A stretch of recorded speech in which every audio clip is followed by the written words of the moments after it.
Two ambitious women, one shot outside an apartment building. They both had overcome a lot to try to be successful. She was very loving. Whatever you would need, she was more than happy to give it to you. Witness accounts describe an escalating drama, but reports of what happened depend on who's telling the story. There was a brief, some disagreement. A group of girls had jumped one female. She pulled what seemed to be like a small handgun and shot. She had no criminal record. The first time her name had came up in any situation.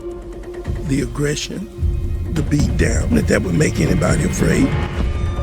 I was thinking to myself, this could be what triggered everything.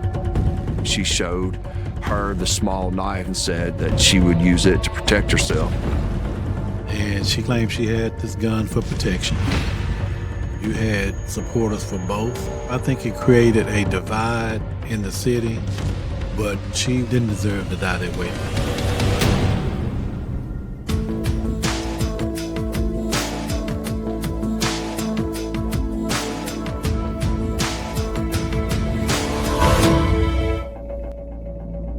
June 26, 2011. It's a quiet Sunday afternoon in Pine Bluff, Arkansas, when a series of urgent calls come into the Jefferson County 911 Center. 911. Somebody just got shot at Sunset Village. Ma'am? Somebody just got shot at Sunset. The calls were coming in saying that they had a shooter. They heard gunfire. People was running. It was a bunch of chaos. And they knew that one person had been shot. So now please come to the department this Sunset. Please, this girl got shot at her chest. Okay, it's a female that's shot in her chest. Yes. First responders are dispatched to a location on the west side of town. When responding to those type calls, it's always in the back of your mind, is the shooter still there? The first officer on the scene sees an older man administering CPR to the apparent victim. The man says he is a reverend at the church across the street. He saw the confrontation and heard the shots. Shots really got his attention. Looked over and he basically sees another woman with a gun and he sees a woman lying on the ground. So he goes over to render aid.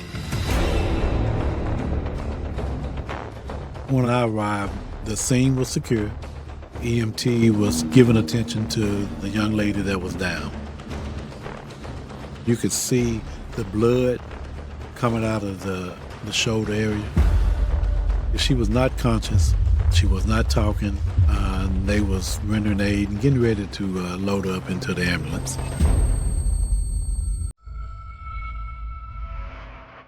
As the victim is rushed to the hospital, police question bystanders to find out who she is.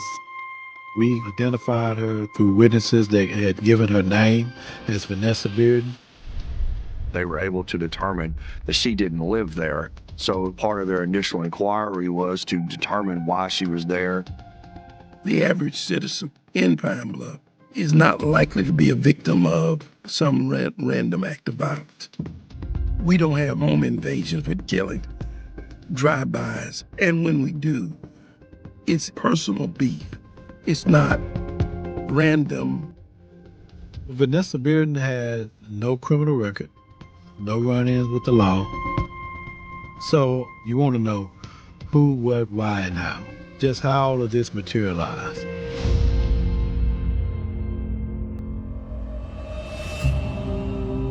Born May 15th, 1990 in Pine Bluff, Arkansas, Vanessa Bearden has deep ties to the community. Growing up, Vanessa, she had a lot of love. She was surrounded by all her cousins and all her family. They're a big family, and they're a Pine Bluff family. They are known for their church affiliations, singing group, the Bearden Singers. We were country kids, so we like to ride four-wheelers. We're outside getting the eggs from the chickens, just running around.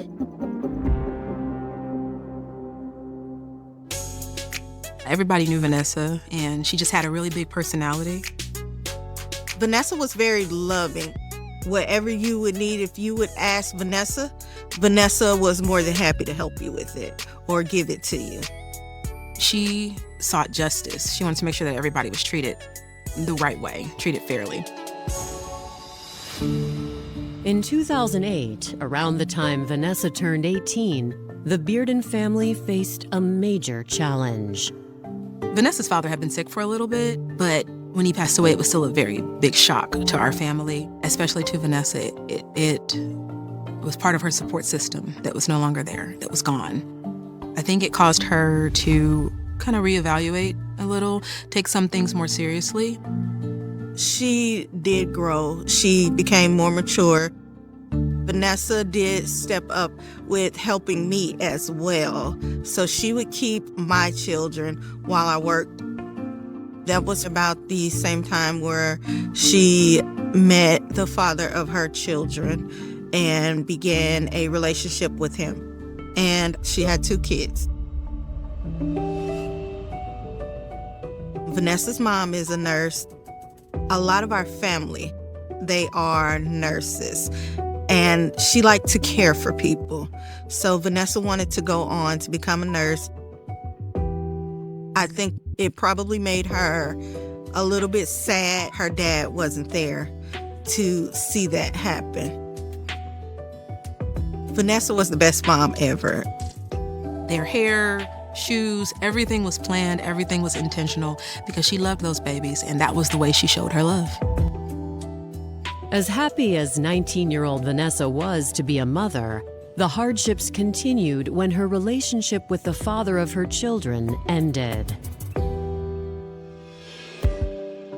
She did try to make that relationship work, but when she realized that it was not salvageable, that's when she kind of decided to explore other options outside of him. Within the same year, her mother was diagnosed with terminal cancer. Vanessa took that very hard because her mom is her idol. She was modeling her life, her adult life, after her mother's life.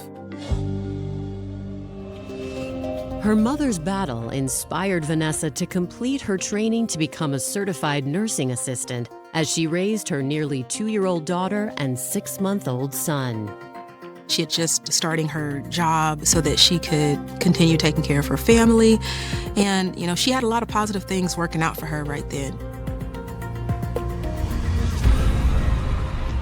But just as 21-year-old Vanessa's hard work is paying off, a tragic shooting has left her gravely wounded. And Pine Bluff police are trying to determine what happened. They were able to piece together the approximate area in which the shooting took place, and that was based on them locating a spent 9mm cartridge. We also retrieved the knife that was on Vanessa Bearden's person. The Reverend had taken it and given it to us.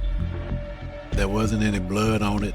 I was wondering to myself, did she bring this knife to this scene with the intentions of using it? And it went bad? As they begin to talk to people, they start getting into more specific questions. According to some, it might have been related to a fight that took place 45 minutes earlier at a different apartment complex a few blocks away.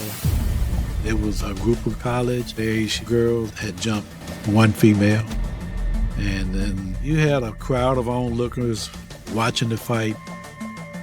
They say Vanessa Bearden was one of the girls in that group and one of several people who recorded the fight. I was thinking to myself, okay, she was involved in this fight. This could be what triggered everything. You want to know who, what, why, and how. So I want to know, did they know each other? what was the cause of the shooting. Was this a planned attack, or was she just in the wrong place at the wrong time? Coming up, an eyewitness shares her version of the story. She wrote her window down and told us, "You bitches come see me." And the suspect tells her own. She had been jumped, and she was just trying to protect herself from this group of girls.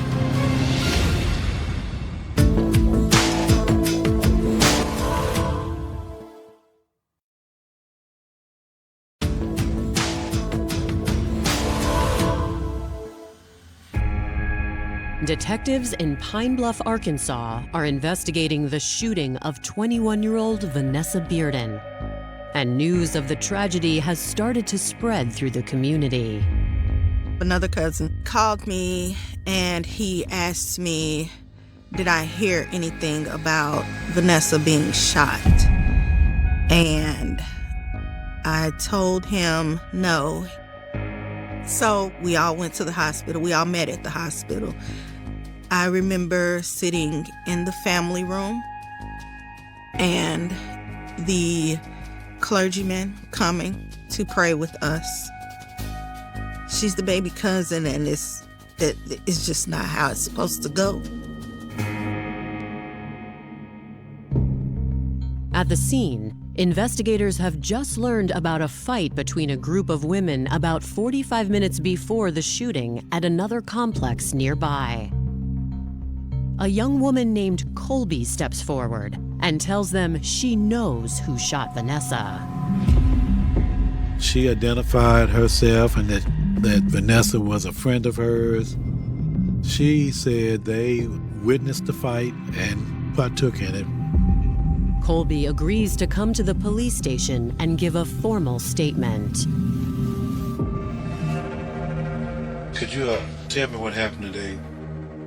Before that incident happened, Vanessa Bearden was involved in an incident with Olivia Moody. Colby says Olivia isn't someone she and Vanessa knew well, but she was involved in an argument with their friend named Alicia, who lives nearby. She said that early in the day she was hanging out with Vanessa, and they noticed another friend of theirs, Alicia Jeffries, was involved in a fight with another young lady. There was some disagreement between Alicia and Olivia. There were witnesses who tried to break up the fight, but it had almost that gang element of multiple girls jumping on one. I have been knowing Olivia for probably 4 months, but I haven't known her well as friends. I've always known her to stay into it with people, saying something smart just to see if someone would come bother her. And today she got to fighting one girl, and Vanessa jumped in that fight. So Vanessa jumped in the fight against Olivia? Yes, which doesn't make sense to me because they don't even know each other. A young man that they called Casey, he pulled Olivia from the fight. That fight was broken up by a black male, and the black male dropped Olivia off in Sunset. As he's removing Olivia, she is screaming obscenities. She is screaming threats at the group. After the incident, Colby says Alicia went home and she and Vanessa continued on with their day. According to Colby, about 45 minutes after the fight, her and Vanessa was hanging out actually at the apartment complex where Olivia Moody lived. They were sitting on a fence post in front of the building, and they noticed a white Tahoe riding through, and Olivia Moody was actually in that Tahoe. They came past us as me, Vanessa, and a group of other girls and males were standing along a ledge. And Olivia wrote her window down and told us, "You bitches come see me." Colby says they shrugged it off, but a little while later, Olivia sent them another message directed specifically at Vanessa. A young boy, probably 8 or 9, he came through the hallway of one of the apartment complex and said that Olivia said she wanted the girl in the red shorts. Vanessa was the only one in red shorts. I stated to Vanessa, don't go, because I knew she had a gun. How did you know she had a gun? I was just saying because the type of person she seems to be, she wouldn't just call you out of a fight. So Vanessa reached to her side and tapped on her side and showed me a knife and said she not playing with her. Colby said that she showed her the small knife that she had and said that she would use it to protect herself if she needed to. Colby says Vanessa went to find Olivia and the rest of the group followed her. Vanessa started to go through the same apartment building hall that the boy came out of.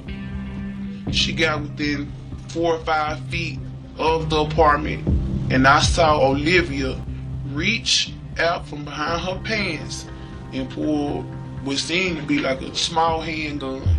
It was silver. And she pointed up her gun and shot. And when I saw that, I ran. And when I ran, I didn't know Vanessa had been hit until I heard her yell, "Colby, I'm hit." I turned around and I started running back. I saw a man, an older man, bent over, giving Vanessa CPR. Okay. Did Vanessa have the knife out at the time she was shot? No, sir. The knife was never drawn. In my opinion, Colby was believable. I believe the way she painted the picture and how everything went down. The young man that Olivia Moody sent through that breezeway to try to make contact with those 3 young ladies was never identified. We're not able to determine who it was. Once law enforcement spoke with Colby, they had additional investigative steps. They wanted to see if they could find additional witnesses that could support the story that Colby just told them, and they want to find Olivia Moody. Before investigators can follow up with anyone else, they receive devastating news about Vanessa. She was pronounced dead at the hospital. After hearing that she had succumbed to the wounds, this changed the whole dynamic of the crime scene. So now we don't just have a first-degree battery, now we have a homicide.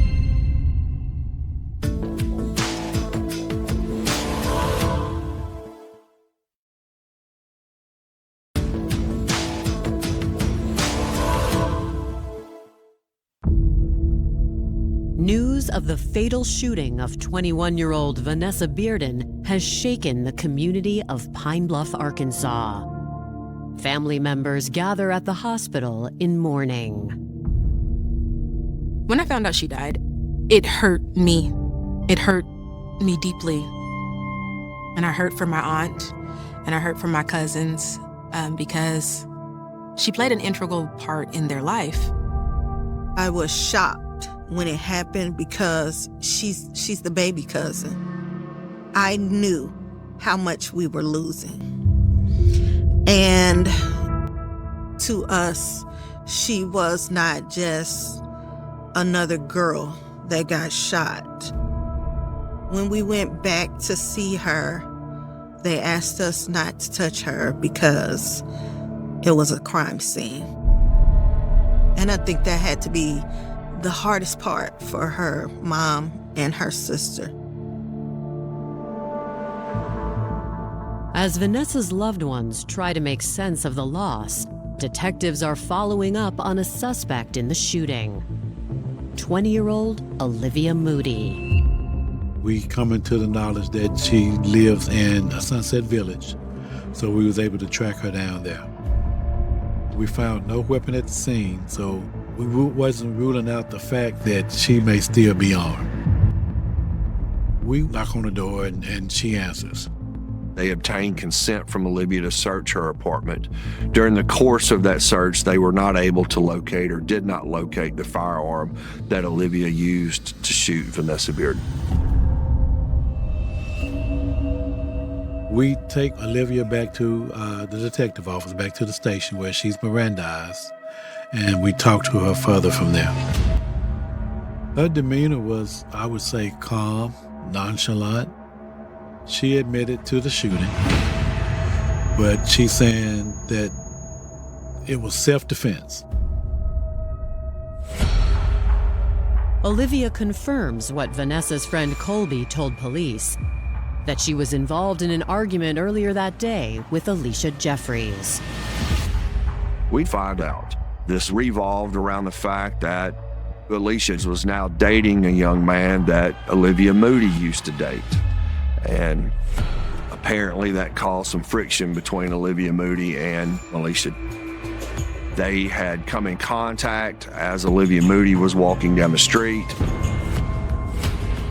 Olivia stated that Alicia and some of her friends, one of them being Vanessa Bearden, they colluded together to jump her and beat her till she was able to get out of their grasp. We took photographs of Olivia's face, of her hands. She did sustain some evidence of physical injury, abrasions, cuts. Olivia says it might have been worse if her friend KC hadn't stepped in to save her. Brian Gaddy was a friend of Olivia's. They called him KC. He was the guy that got her out of the fight. He was trying to break the fight up and get her out of harm's way. After leaving the apartments, Olivia says she obtained a gun in case she had any more run-ins with the women. Olivia claimed she had this gun for protection, and she was headed back to her apartment. And on the way there, she see the group of girls sitting on the fence post by her apartment. Although Alicia had already left the apartment complex, that group did include Vanessa and Colby. Near them was a group of young men, and Olivia says one of them approached her, a man known as G-Rel. G-Rel had some prior minimal association with Olivia Moody. In other words, they knew each other, but they weren't friends. Olivia says G-Rel asked her about the fight, and as they talked, she decided it might be worth trying to de-escalate the tension through some of her friends. She decided, according to her, to go talk to Vanessa and Colby to see if she could, I believe the phrase she used was squash the situation. Olivia admits she brought a gun with her just in case. Olivia says she had been jumped, she's been harassed, and she's been bullied. She was just trying to protect herself from this group of girls. As Vanessa and Colby got closer, Olivia claims she heard Colby say, "Get her." So she pulls out the gun, according to Olivia, to scare him.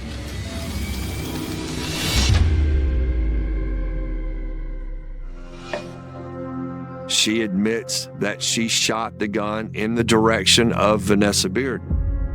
But Olivia claimed that she was trying to shoot a warning shot. When she realized she'd actually shot Vanessa, she was in shock.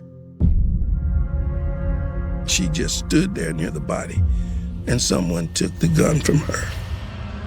She didn't notice who took it. Then she went to her apartment, closed the door, and waited for the authorities. After hearing Olivia's version, I didn't buy the warning shot based on witnesses' statement that it was pointed at Vanessa. After her interview, the decision is made to arrest Olivia. Miss Moody was initially charged with capital murder. As I was filling out the paperwork and the ticket to let Miss Moody know she was being charged with capital murder, she made the statement, no, actually it was second-degree murder. It caught me by surprise because I had never heard anyone make a statement like that. While Olivia's comment reveals unexpected knowledge of the legal system, it has no effect on the outcome. When there is a criminal charge, an arrest charge is called, that's made by the police. But the police aren't authorized to file an official criminal charge, an indictment. And in court, she was charged with murder one. At this point, you want to find more witnesses to either debunk or solidify her statement. We was trying to collaborate the story that Olivia told us about G-Rail being at the scene, but we was unable to locate him. I was beginning to wonder if there was a G-Rail. Coming up, investigators question their assumptions about Olivia. She does not fit the profile of a cold-blooded killer. And the residents of Pine Bluff begin to take sides. The community stood behind Olivia, believed in her. It kind of felt like being victimized all over again.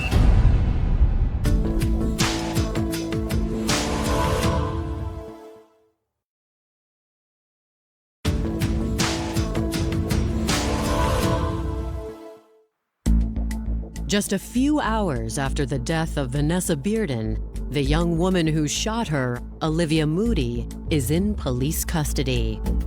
Investigators suspect her claim of self-defense is a smokescreen for her true motive. I think to a large degree that Olivia Moody had been embarrassed and she had been punked down and that she was going to take action to make sure that everybody in that area knew she was not to be messed with. Kobe had told us that the fight earlier during the day was between Alicia Jeffries and Olivia Moody. So now we need to talk to Alicia to find out what the fight was about. When detectives speak with Alicia, she confirms she and Olivia are at odds over a guy, but she does not agree to a formal interview. To learn more about their issues, detectives dig into their social media. They did not like each other. They had a pretty significant Facebook war in which they both said very terrible things about the other person. And that all surrounded by what was then Olivia Moody's ex-boyfriend and Alicia's current boyfriend. Alicia started taunting and harassing Olivia, and tensions became high and it escalated into the fight. A background check on Olivia Moody underscores the tragedy of the shooting. Olivia Moody, she was born in Chicago, Illinois, came up poor. Her mother was addicted to drugs. Olivia's mother let her family members raise her children as she worked on her recovery. Olivia's mother is my sister, and in the beginning, me and my mom, we were taking care of my sister's 5 kids, and Olivia was one of them. And eventually, my mom lost her eyesight, so I ended up getting all the kids through DCSF, and my mom, and it wasn't easy, but we made it. We made it. Despite the hardships of her early childhood, Olivia managed to rise above her circumstances. Olivia was very bright. She was an honor roll student in elementary school. She was always studious, and she was very giving.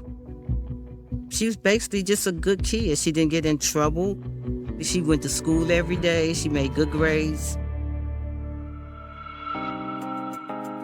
She ended up coming to Pine Bluff, attending University of Arkansas at Pine Bluff, and majoring in criminal justice.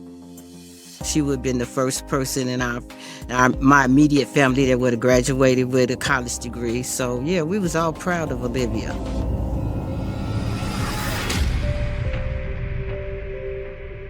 At the time, she was actually a clerk for a local circuit judge.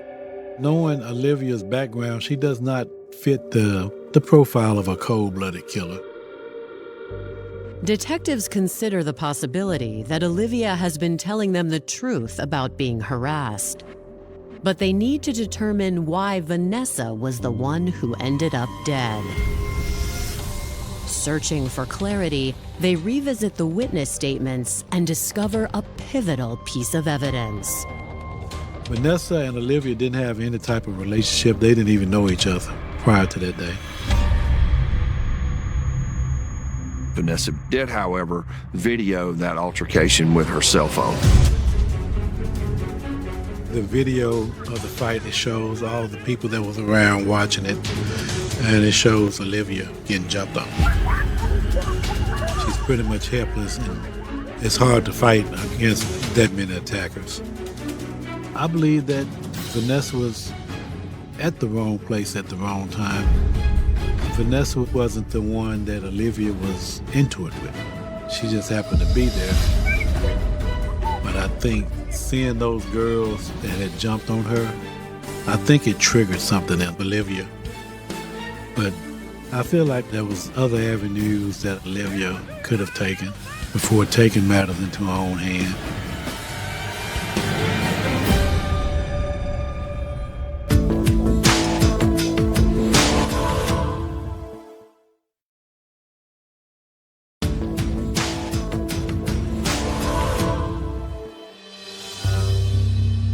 Although Olivia Moody has been charged with the first-degree murder of Vanessa Bearden, investigators now question whether the evidence supports her claim of self-defense. They hope the results of an autopsy will provide some definitive answers. Vanessa's autopsy revealed that she was struck in her back left shoulder, and it actually exited through the front out of her right shoulder. She was shot in the back. It was not a close range gunfire, somewhere between 6 to 10 feet maybe. I'm thinking, it's not self-defense if you hit in the back and you also flee. See, if Vanessa had pulled the knife on her or tried to cut her or stab her, then you would have had an argument for self-defense. It's important to note that there's no evidence that Vanessa Bearden ever brandished the knife, much less threatened Olivia Moody with the knife.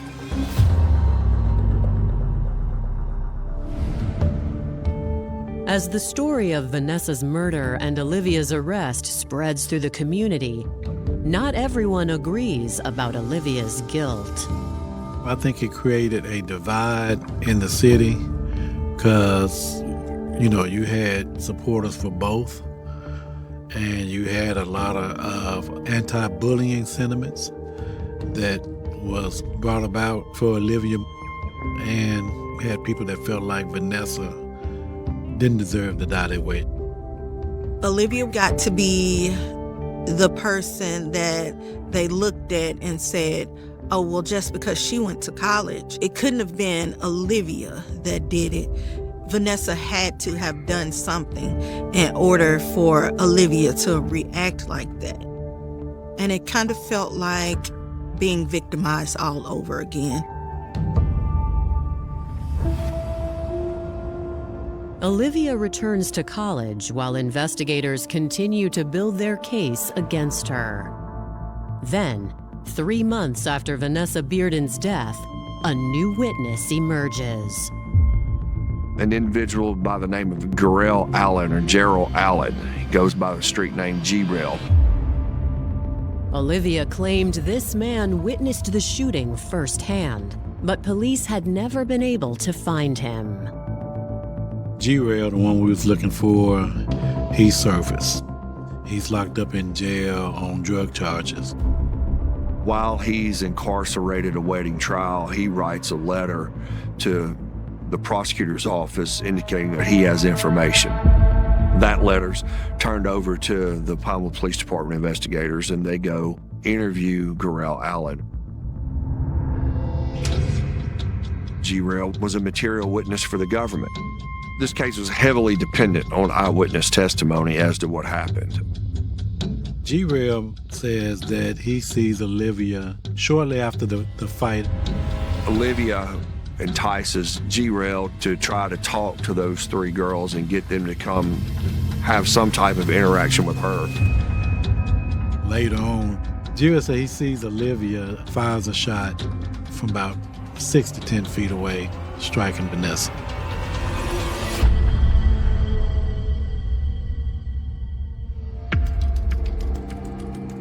He also mentioned that Vanessa never made any type of threatening moves towards Olivia.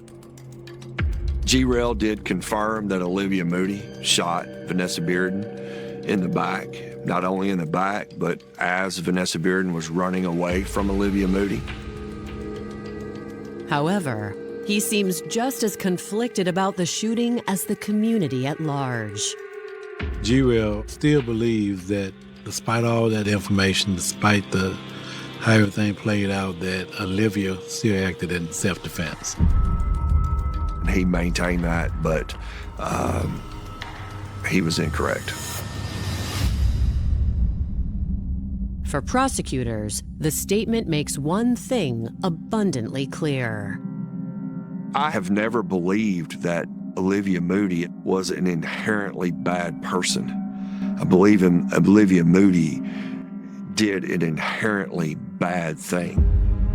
I honestly believe she got the gun for protection, but I think just seeing them at her place where she resided triggered something in her. I think she tried to bait them into that situation.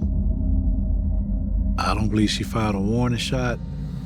I think she just pointed and fired. But they know the outcome of any trial, especially one this controversial, is uncertain. Going into trial, I had my concerns about the public opinions because you don't know how that would affect the jury.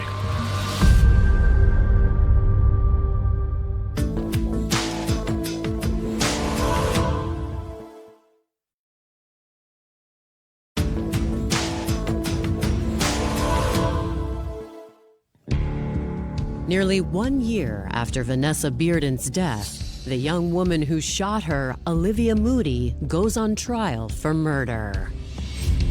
The trial began May 16, 2012, and the courtroom is packed. There's a lot of supporters there for Olivia.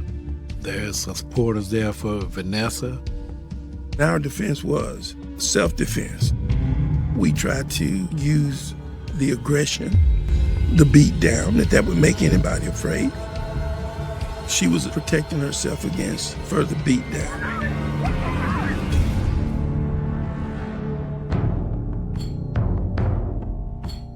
General argument by the prosecution is that it can't be self-defense if the victim is fleeing and is no longer a threat to you. You have to prove state of mind in order to say you fearfully of your life. And the only way we could establish that was to put her on the stand. But anytime you put a criminal defendant on the stand, it is just high risk. Before Olivia takes the stand, prosecutors attempt to negotiate a plea deal, reducing the charges from first-degree murder to manslaughter. But Olivia refuses the deal. She would have gotten 4 years probation, reduced to manslaughter with the right of expungement of record.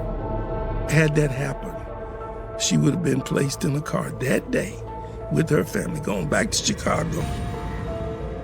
Olivia Moody took the stand. She was faced with tough questions that she did not have an answer for. Why she got a gun, why she went to them. And then the defense was done presenting their evidence, and we gave closing statements. But the jury deliberated and came back with a verdict of guilty on one count of second-degree murder. I believe it was very clear to the jury that this was not a case of self-defense. Not at all. This was an extreme manifestation in indifference to the value of human life, which is what second-degree murder is. The verdict was very hard. It was very hard. Olivia was very strong. She didn't cry, you know. She was trying to comfort us, matter of fact. The guilty verdict felt like not what we believed she deserved, but there was some kind of justice. She received 30 years and was eligible for parole and 7.5 years with good behavior. I felt like justice was served, but in the end, you had 2 families destroyed.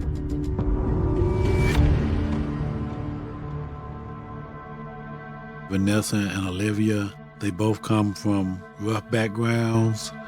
They both had overcome a lot to try to be successful. They both had bright futures ahead of them. And this situation just changed the trajectory of their both futures. We talk about Vanessa pretty often, remembering the good things, laughing about the things that were funny, and telling the stories, making sure that her children are brought up in an environment of love. Vanessa was a person that never got to live up to her potential. A lot of times when I have seen interviews or even while I was in court, she was always referred to as that girl.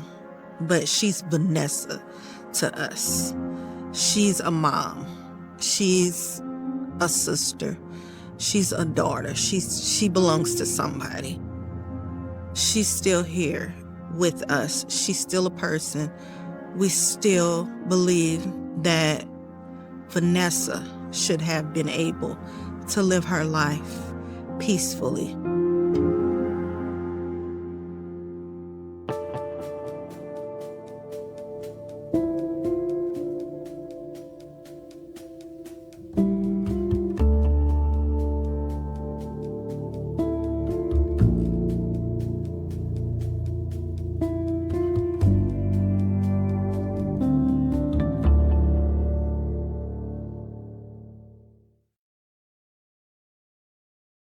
I, Lieutenant Joe Kenda, have spent a lifetime looking into the dark, jagged crevices of a human soul.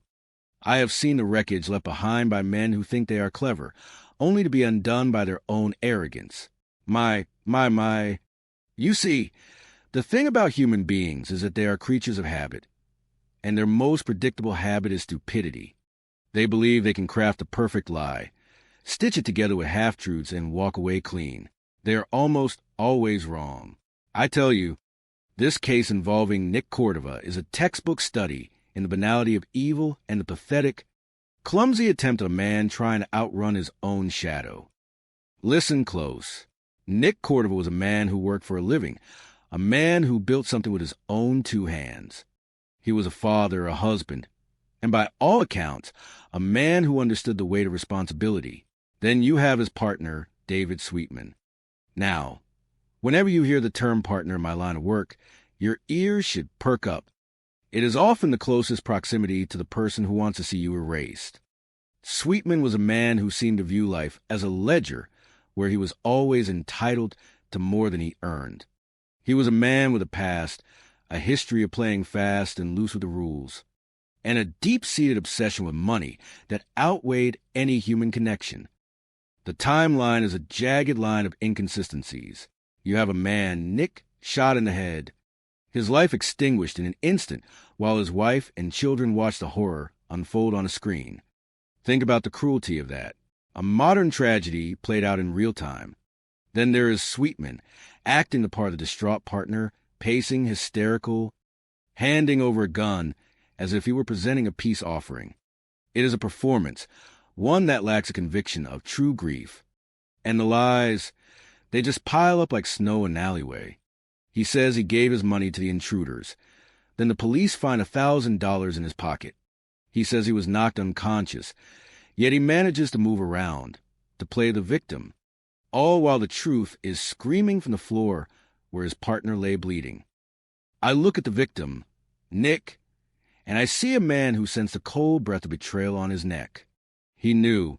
He felt the shifting atmosphere in his own office. He saw the money disappearing from the company accounts.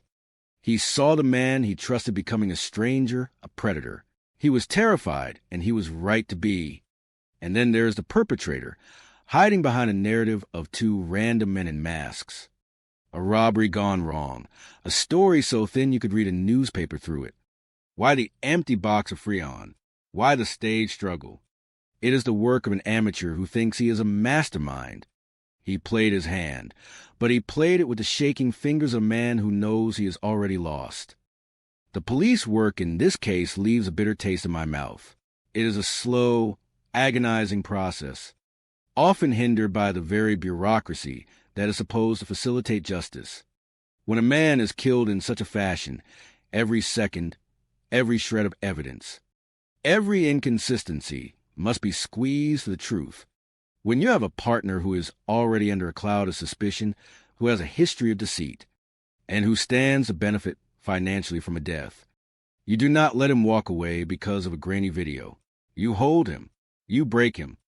You dismantle his reality until the truth is the only thing left standing.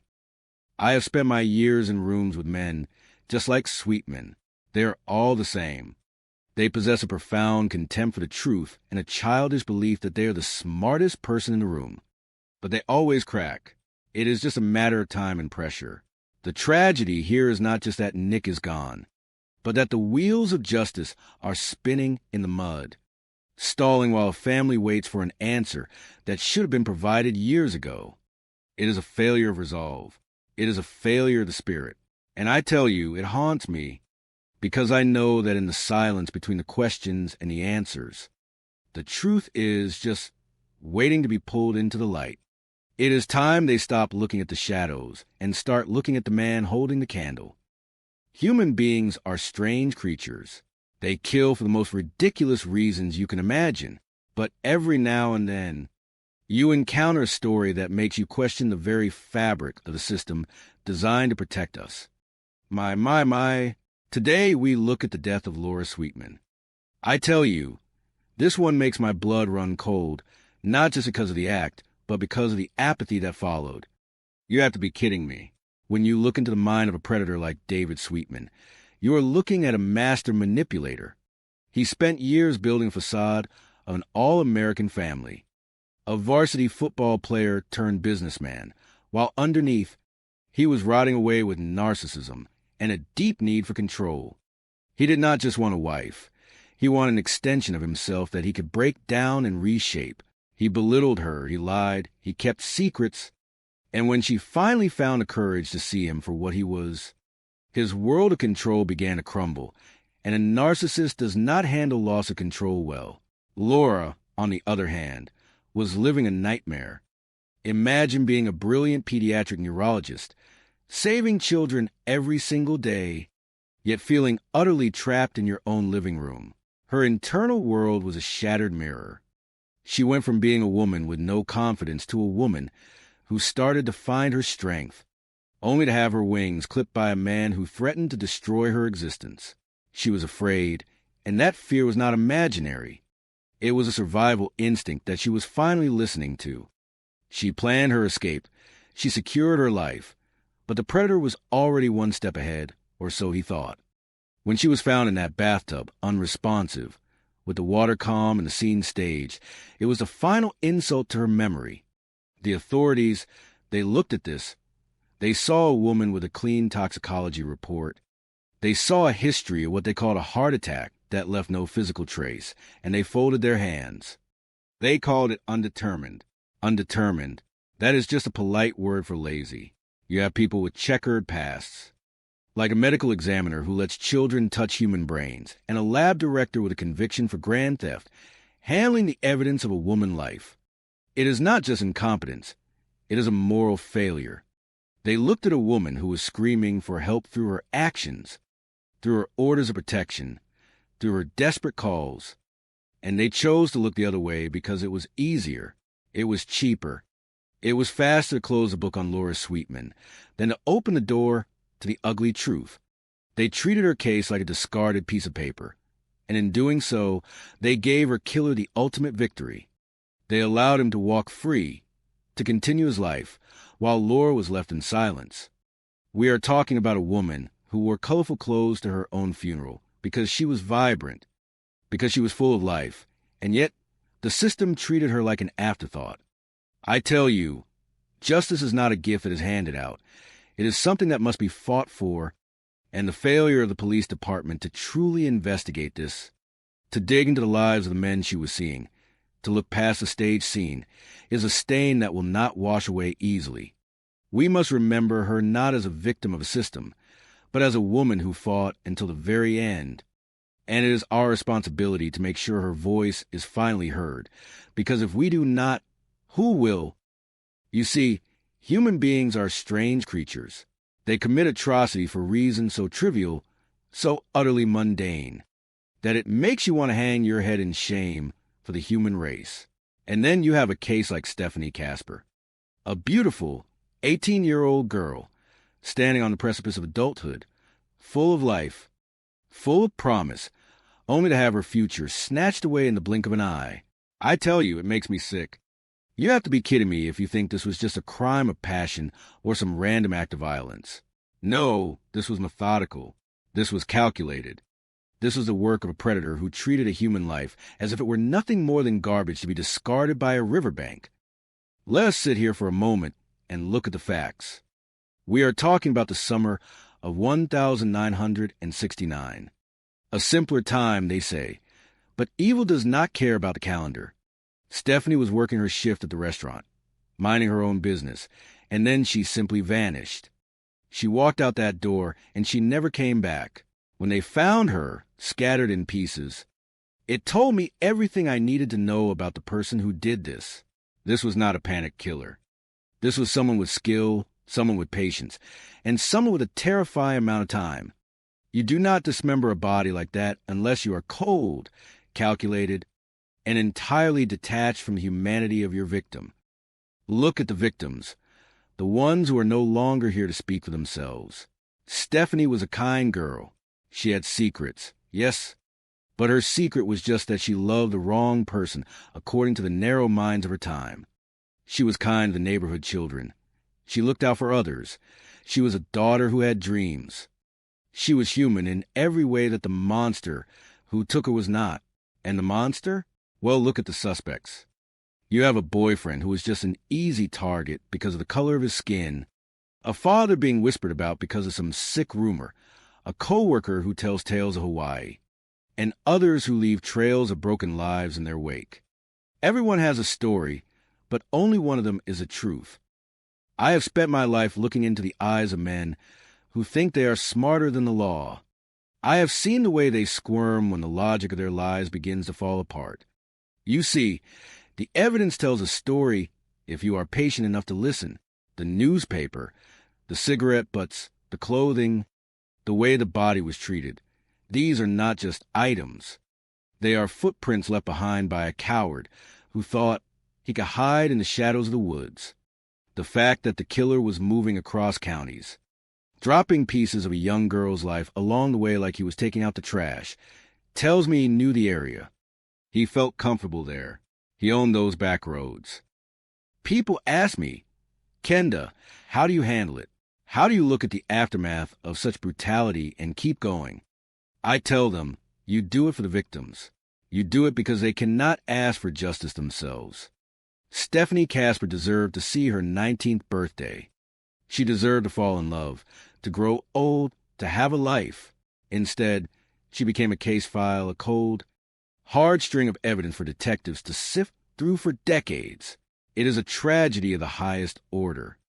The cruelty of a human being who can take a life and then treat that life with such profound disrespect is something I will never understand. Nor do I want to. We search for answers. We follow every lead, no matter how small, no matter how many years have passed. because justice delayed is not always justice denied, but it is a heavy burden to carry. Every time a new name surfaces, every time a new lead comes from a place you never expected, like a listener's show calling in, it gives you a sliver of hope that the truth might finally see the light of day. And we owe that to Stephanie.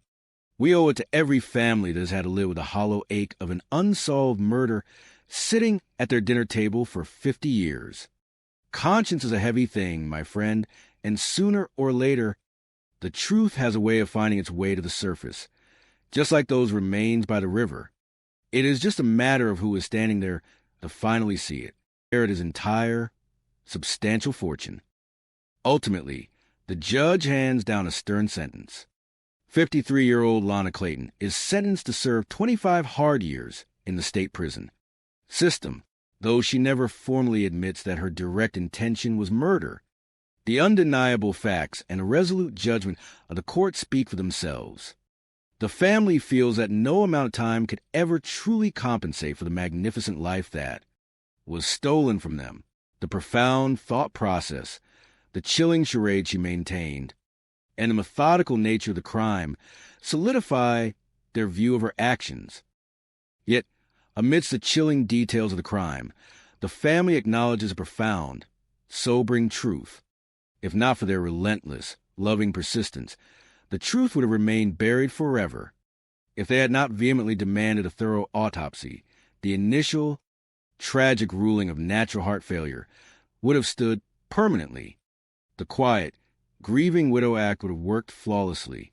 It was the enduring, unbreakable bond of the Clayton family that ultimately brought the brilliant light of justice to Steve's story. Epilogue: The Echoes of Laughter. The heavy doors of the courthouse finally close, bringing a necessary, legal end to a deeply tragic chapter. But for the Clayton family, the true story is not about how Steve died. It is eternally about how magnificently he lived. They make a conscious, beautiful choice to move forward, carrying his bright, generous spirit in their hearts every single day. They gather often, sharing the countless, joyful memories that define his lasting legacy. They remember the big, boisterous, gregarious man who could enter any room and instantly fill it with absolute warmth and radiant light. They watch the old family videos, smiling through their tears as they hear his booming, joyful voice calling out, "Hello, hello, hello." They remember his incredible speeches, his willingness to laugh at himself, and his profound, unwavering dedication to helping others succeed. It has been incredibly difficult navigating a world without him physically present. They deeply miss his over-the-top personality, his endless hugs, and the comforting sense of safety he provided. But more than anything else, they miss his wonderful, infectious laughter. Steve Clayton was a man who spent his life building up those around him. He was a hero to his little sister, a mentor to young dreamers, and a loving protector of his family. Though his physical presence was tragically stolen from everyone who loved him, his spirit remained completely untouched.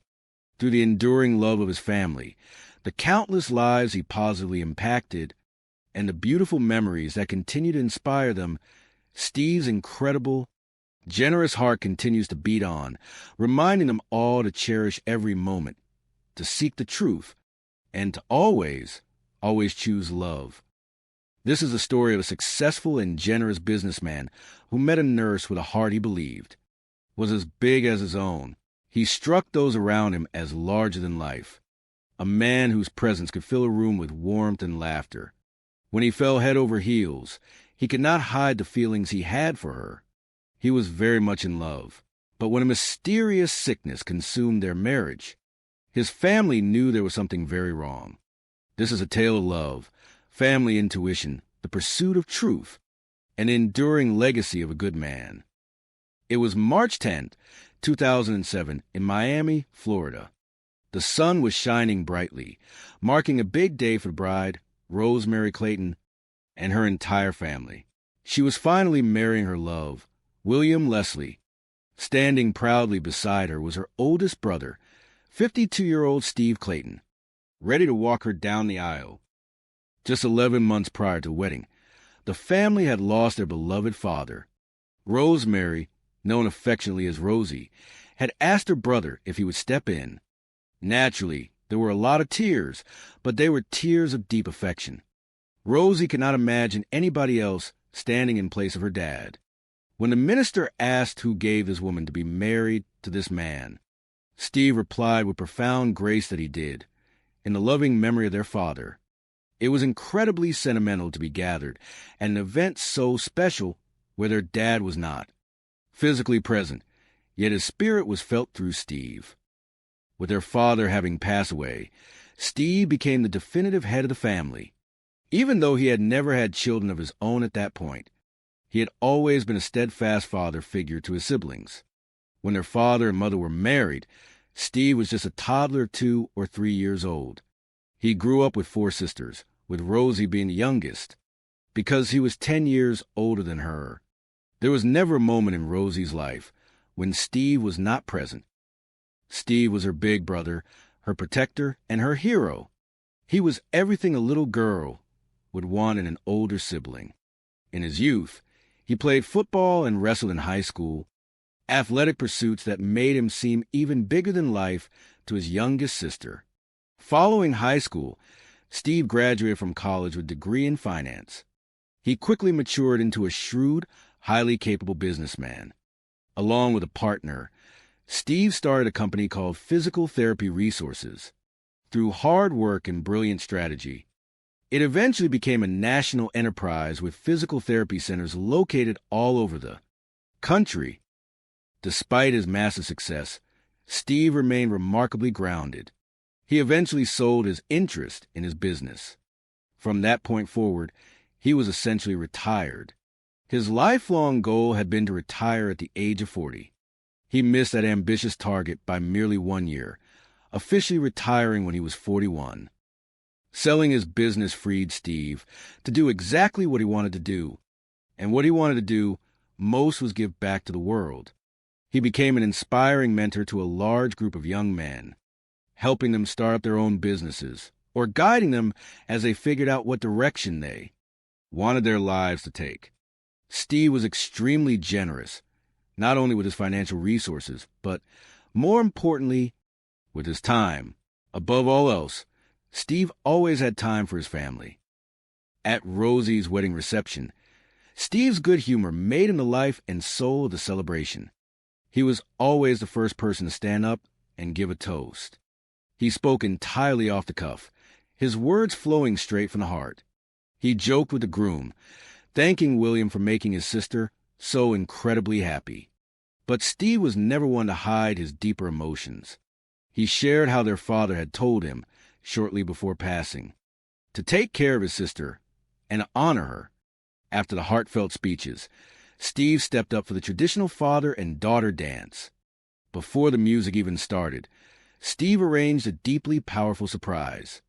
A recording of their dearly departed father played over the speakers, expressing his eternal love for his daughter. Steve had managed every duty that day seamlessly. He was a stand-in father, the best man, the main entertainment, and the gentle force that kept everyone calm and laughing. Chapter 2, a new chapter in North Carolina. Despite his professional success and his incredibly close network of family and friends, Steve's own romantic life had faced its share of hurdles. He was searching for a partner who was as focused, determined, loving, and caring as he was. That was a tall order to fill. Now, in his early 50s, his family figured it would take a truly special person to sweep him off his feet. Steve was looking for a deep emotional, intellectual, and spiritual connection. 3 years after the wedding, in late 2009, Steve decided it was time for a change of pace. He left his home state of Florida and moved to North Carolina. Steve loved physical activity. He loved walking and anything related to the great outdoors. Moving from South Florida to North Carolina gave him the perfect opportunity to spend much more time in nature. Within just a few months of his relocation, Steve happily announced to his family that he had met someone special. He carried a bright glow that he had been missing for a little while, and he was genuinely excited. Her name was Lana Walsh. 12 years his junior. She was a professional nurse who had grown up in Oklahoma. To Steve's family, Lana struck them as being very sweet and remarkably quiet. Her quiet nature stood out specifically because Steve was not quiet at all. His personality was gigantic and vibrant, whereas she seemed more like a wallflower. Despite their contrasting temperaments, Steve was absolutely sure she was the one. They were highly affectionate with each other, always walking arm in arm. Steve was constantly hugging her and expressing his joy. Seeing him so happy made Rosie and the rest of the family happy, too. They were ready to warmly embrace anyone that Steve loved. It was not long before Steve asked Lana to move in with him.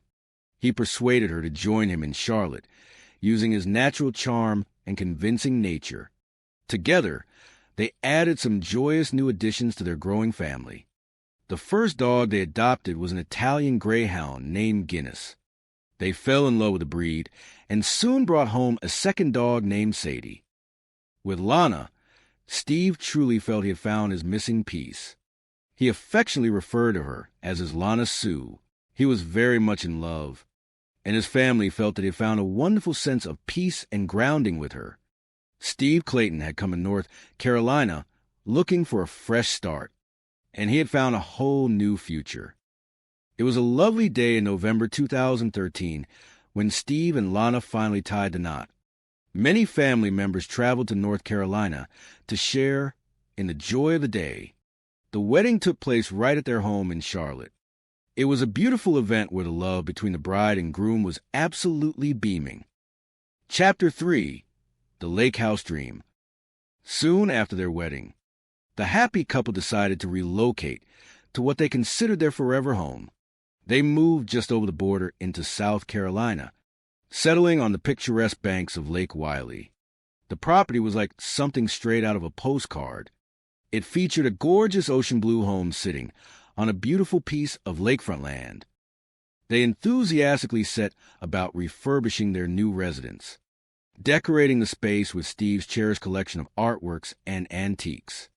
Objects held deep personal meaning for Steve, and he was proud of his unique possessions. The new location allowed the couple to fully indulge in their shared love of nature. Whenever there was a fun, outdoors activity available, Steve was always the first one eager to participate. Their move to South Carolina also meant the couple was closer to Steve's extended family. His nephew, Nick French, who had married Steve's niece in 2010, lived nearby. Nick and his wife spent a great deal of time hanging out with Steve and Lana. They went out to dinner, attended concerts, and celebrated special events during every holiday. Furthermore, the new house was only a 30-minute drive from Lana's son and her twin granddaughters. Steve and Lana never turned down an opportunity to babysit. Steve had a wonderful, magical way with children. He was always a child at heart. The kind of man who would get right down on the floor to play games and sing songs. With the grandchildren around, there was never a dull moment in the Clayton household. Steve loved teaching them silly dances, acting out games, and playing board games. He was a giant teddy bear whom the children absolutely adored. 4 or 5 wonderful years into their marriage, Steve and Lana appear to be thriving in their beautiful lakeside haven. Chapter 4. The sudden illness. However, life took an unexpected turn. In June 2018, Steve suddenly fell ill. He complained of severe dizziness and vertigo, noting that his ear hurt and he felt nauseous. He even became sick out in the yard. Lana explained to the family that he had suffered from vertigo issues in the past, but this episode seemed particularly intense. Steve recalled working out in the garden when the dizziness hit him. Accompanied by a headache and nausea, he initially assumed he might have suffered from sunstroke. As a trained medical professional, Lana determined that the best course of action was strict bed rest. According to the accounts given to the family, Steve laid down to rest and slept so heavily that 36 hours passed before he fully opened his eyes again. Naturally worried, Rosie called Lana to ask for an explanation regarding this mystery illness. It was highly unusual for an energetic man of Steve's health to simply lose 36 hours of time to sleep. Lana reassured Rosie, stating that she was watching over him closely and making sure he was okay. Given Lana's background as a nurse, Rosie felt reassured that her brother was in capable, professional hands. It seemed as though Steve's larger-than-life energy was just briefly catching up with him. True to form, just 2 weeks later, it appeared that the rest had worked wonders.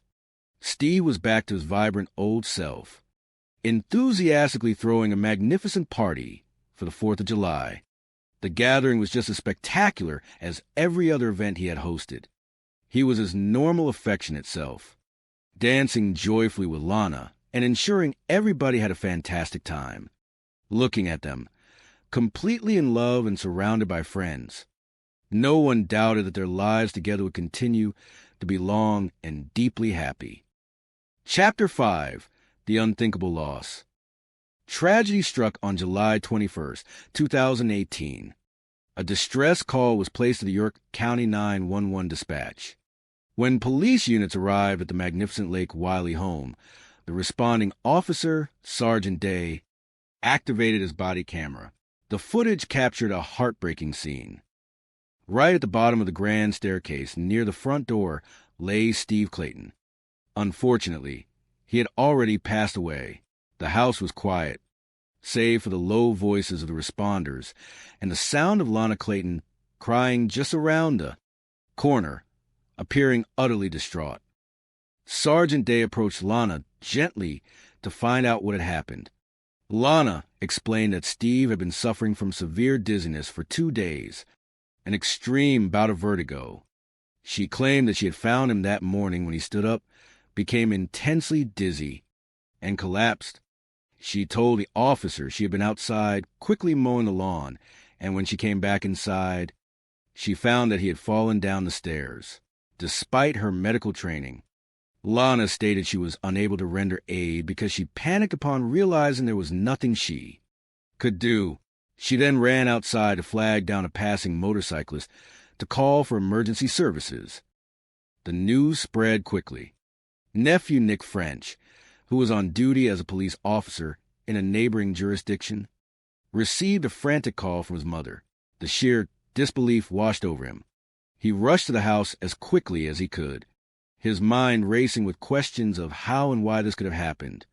When Rosie, who was 700 miles away, received a call from Nick, she refused to believe it. How could her strong, vibrant brother be gone? With Rosie far away, Nick and his local family rallied around Lana. They felt immense sympathy for her, knowing how deeply she appeared to love Steve. They wanted to make the house as comfortable as possible for her during this exhausting time. The initial assessment by the coroner at the scene pointed toward a natural death, potentially a massive heart attack, noting specific coloration on Steve's chest. However, standard procedure required Sergeant Day to thoroughly check the premises for any signs of a struggle. Walking through the massive house, the officer found no signs of forced entry or an altercation. But when Nick and his family went upstairs to help tidy the master bedroom, they were met with a shocking discovery. The room carried a strong, overwhelming odor of human waste. Upon inspecting the bed, they found huge discoloration spots in the middle of the mattress. It was entirely soaked through. The family immediately realized that to create that level of damage, Steve would have had to be confined to that bed, unable to use a restroom for several days. The mattress was so heavy with moisture that it took great effort just to remove it from the house. This disturbing discovery clashed sharply with the timeline Lana had provided. When Rosie spoke with Lana on the phone later that evening, she pressed for details. Lana claimed Steve had been sleeping heavily and had misplaced his cell phone a week earlier. This raised an enormous red flag for Rosie. Steve was a modern businessman. He was never, ever without his cell phone. It was practically attached to him. It was at this precise moment that a deep, unsettling intuition settled over Rosie. She felt certain that something sinister had occurred, even if she did not yet know what it was. Chapter 6. The Search for Truth. The family's suspicions only deepened in the days that followed. Rosie asked Lana about Steve's will. Steve had spoken with Rosie many times about his final wishes, specifically detailing that he wanted to be buried in a beautiful cemetery in Fort Lauderdale. Shockingly, Lana claimed there was no will and that she had already made arrangements for Steve to be cremated. On August 4th, 2018, Lana hosted a memorial service for Steve at their home. It was a highly emotional gathering. Everyone present felt a deep, profound connection to Steve, and the sorrow was palpable. Yet, amidst the mourning, Rosie and the family were stunned to discover that Lana had already begun aggressively clearing out Steve's belongings. His closet was filled with empty hangers. All his clothes had supposedly been donated to the Department of Veterans Affairs. Furthermore, his valuable watches, his jewelry, and even his wedding ring were missing. To the family, the idea that Steve, a meticulous accountant and brilliant financial mind, would not have will defied all logic. They knew they had to act.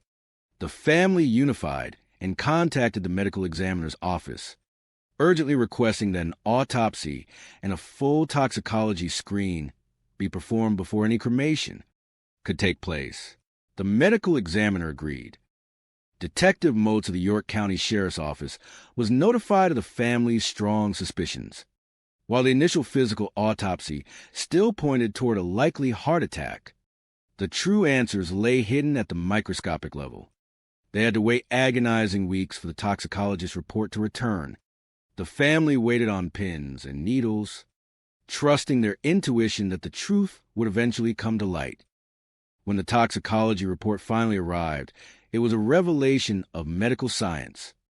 The blood work showed traces of several sedatives, but the most shocking discovery was a massive, lethal presence of a chemical called tetrahydrozoline. Tetrahydrozoline is the active medical ingredient found in common over-the-counter eye drops used to reduce redness. While perfectly safe when applied topically to the eyes in small drops, it is highly toxic if ingested internally. Educationally speaking, when a human consumes tetrahydrozoline, it acts as a potent neurotoxin. It forces the blood vessels to constrict rapidly, severely limiting the blood supply to vital organs. In small ingested doses, it causes profound nausea, dizziness, and extreme vertigo. In large quantities, it catastrophically shuts down the central nervous system, leading inevitably to respiratory failure or severe heart attack. The level of tetrahydrozoline in Steve's blood was astronomically high. It was a clear, scientifically undeniable lethal dose. Reviewing the body camera footage from the day of Steve's passing, detectives noticed a bottle of eye drops sitting on a tall dresser in the master bedroom, far out of reach from the bed where Steve had been incapacitated. The medical mystery was solved. This was not a natural death. The chemical is colorless, odorless, and tasteless, making it an incredibly deceptive substance when mixed into liquids. Chapter 7, Justice and Legacy. Armed with irrefutable scientific evidence, Detective Motes brought Lana Clayton in for questioning 5 weeks after Steve's death. Initially, Lana attempted to paint a picture of a troubled marriage, making claims that contradicted everything Steve's family, friends, and Mentz knew about his gentle, generous character. However, as the detectives pressed her regarding the specific chemical found in Steve's system, the truth began to emerge. Lana eventually confessed that she had squirted the eye drops into Steve's drinking water. The scientific timeline provided by the toxicologist proved that Steve had been suffering for at least 3 days, enduring a methodical administration of the chemical while incapacitated in his bed, without a phone to call for help. Lana Clayton was arrested and ultimately faced the justice system. On January 16, 2020, she accepted a plea deal, admitting guilt to charges of voluntary manslaughter and tampering with a food product. She was sentenced to 25 years in prison. The motive, as suspected by the family and prosecution, pointed toward financial gain. As in the state of South Carolina, die without a will leaves the entirety of an estate to the surviving spouse. through the diligence of law enforcement, the exact science of toxicology, and the unwavering intuition of a loving family, the truth was brought into the light.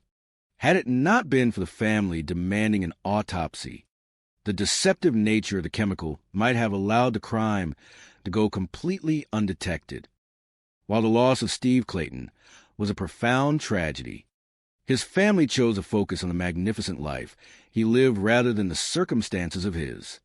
Passing, they remembered a man whose laughter could light up an entire room, a man who built a successful empire only to spend his retirement lifting up young entrepreneurs.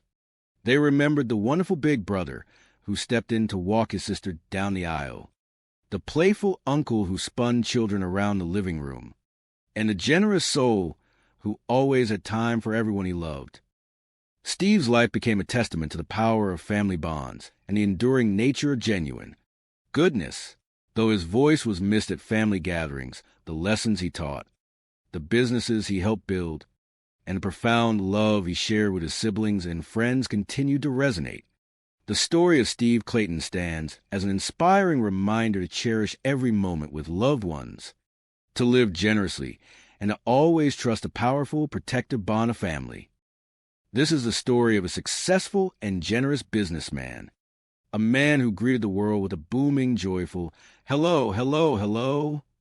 It is the story of a man who loved deeply, lived fully, and whose spirit left an indelible mark on everyone he encountered. The air in Miami was warm and filled with the scent of blooming flowers on March 10th, 2007. It was a momentous day for bride Rosemary Clayton and her family. She was finally marrying her great love, William Leslie, but mixed with the immense joy was a tender, quiet sorrow.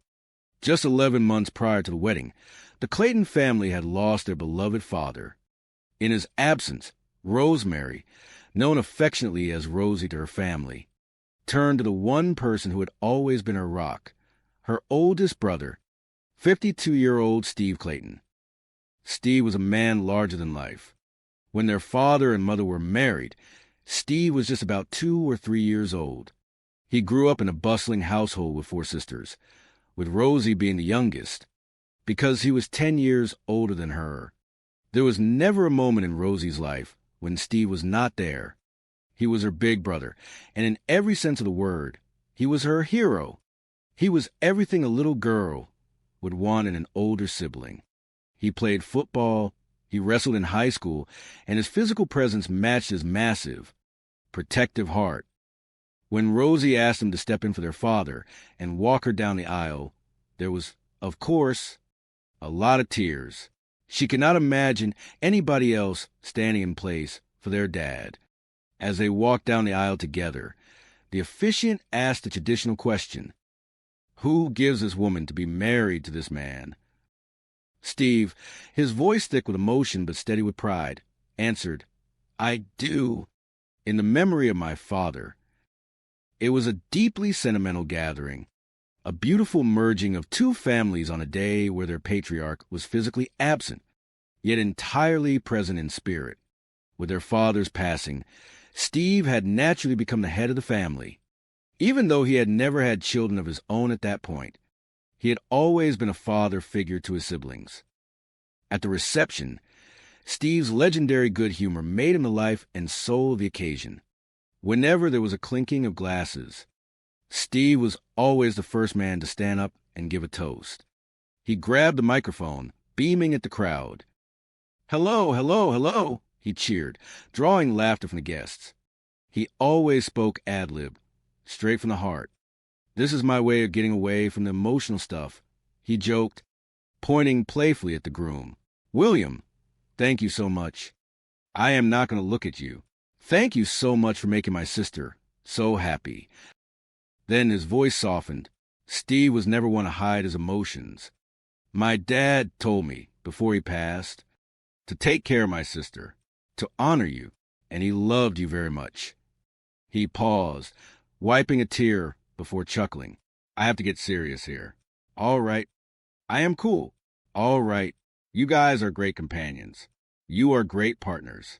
And my sister, I have never seen her happier." After the speeches, It was time for the father-daughter dance. Steve stepped up, taking Rosie in his arms. Just before the music started, a surprise recording of their dearly departed father echoed through the room. The room fell silent as his voice filled the air. The best moment of my day was when you were climbing my knee. You would say, "Daddy, I love you. I miss those days. I really do. Because I love you too." It was a powerful, unforgettable moment. Steve held his sister tight as they danced, fulfilling so many duties that day. He was her dad in that moment. He was the best man. He was the entertainment. And he was the one who kept everyone calm and laughing. He was simply a natural at it. Part 2, A Life of Generosity. Steve's journey to becoming this pillar of strength was paved with hard work and dedication. After high school, he graduated from college with a degree in finance. He quickly matured into a shrewd, intelligent businessman. Along with a partner, Steve started a company called Physical Therapy Resources. Through their tireless efforts, it eventually grew into a massive national company with physical therapy centers located all over the country. He was incredibly successful, eventually selling his interest in his business. His lifelong goal had been to retire at the age of 40. He missed that ambitious milestone by just one single year. He retired when he was 41. Selling his business freed up Steve to do whatever his heart desired. And what his generous heart wanted to do most was give back to the world. He became a mentor to a large group of young men, helping them start their own businesses, or simply guiding them to find out what direction they wanted their lives to go. Steve was extremely generous, not only with his financial resources, but more importantly, with his time.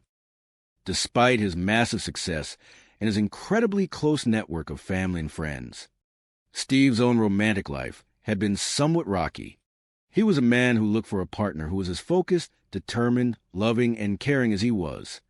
That was a very tall order to fill. Now at 52, his family figured it would take a truly special person to finally sweep him off his feet. They knew Steve was always looking for somebody on a level he could connect with emotionally, intellectually, and spiritually. 3 years later, in late 2009, it seemed that was exactly what happened. Steve decided to leave his home state of Florida for a change of pace, relocating to the beautiful landscapes of North Carolina. He loved being physical, he loved walking, and he loved anything to do with being outdoors.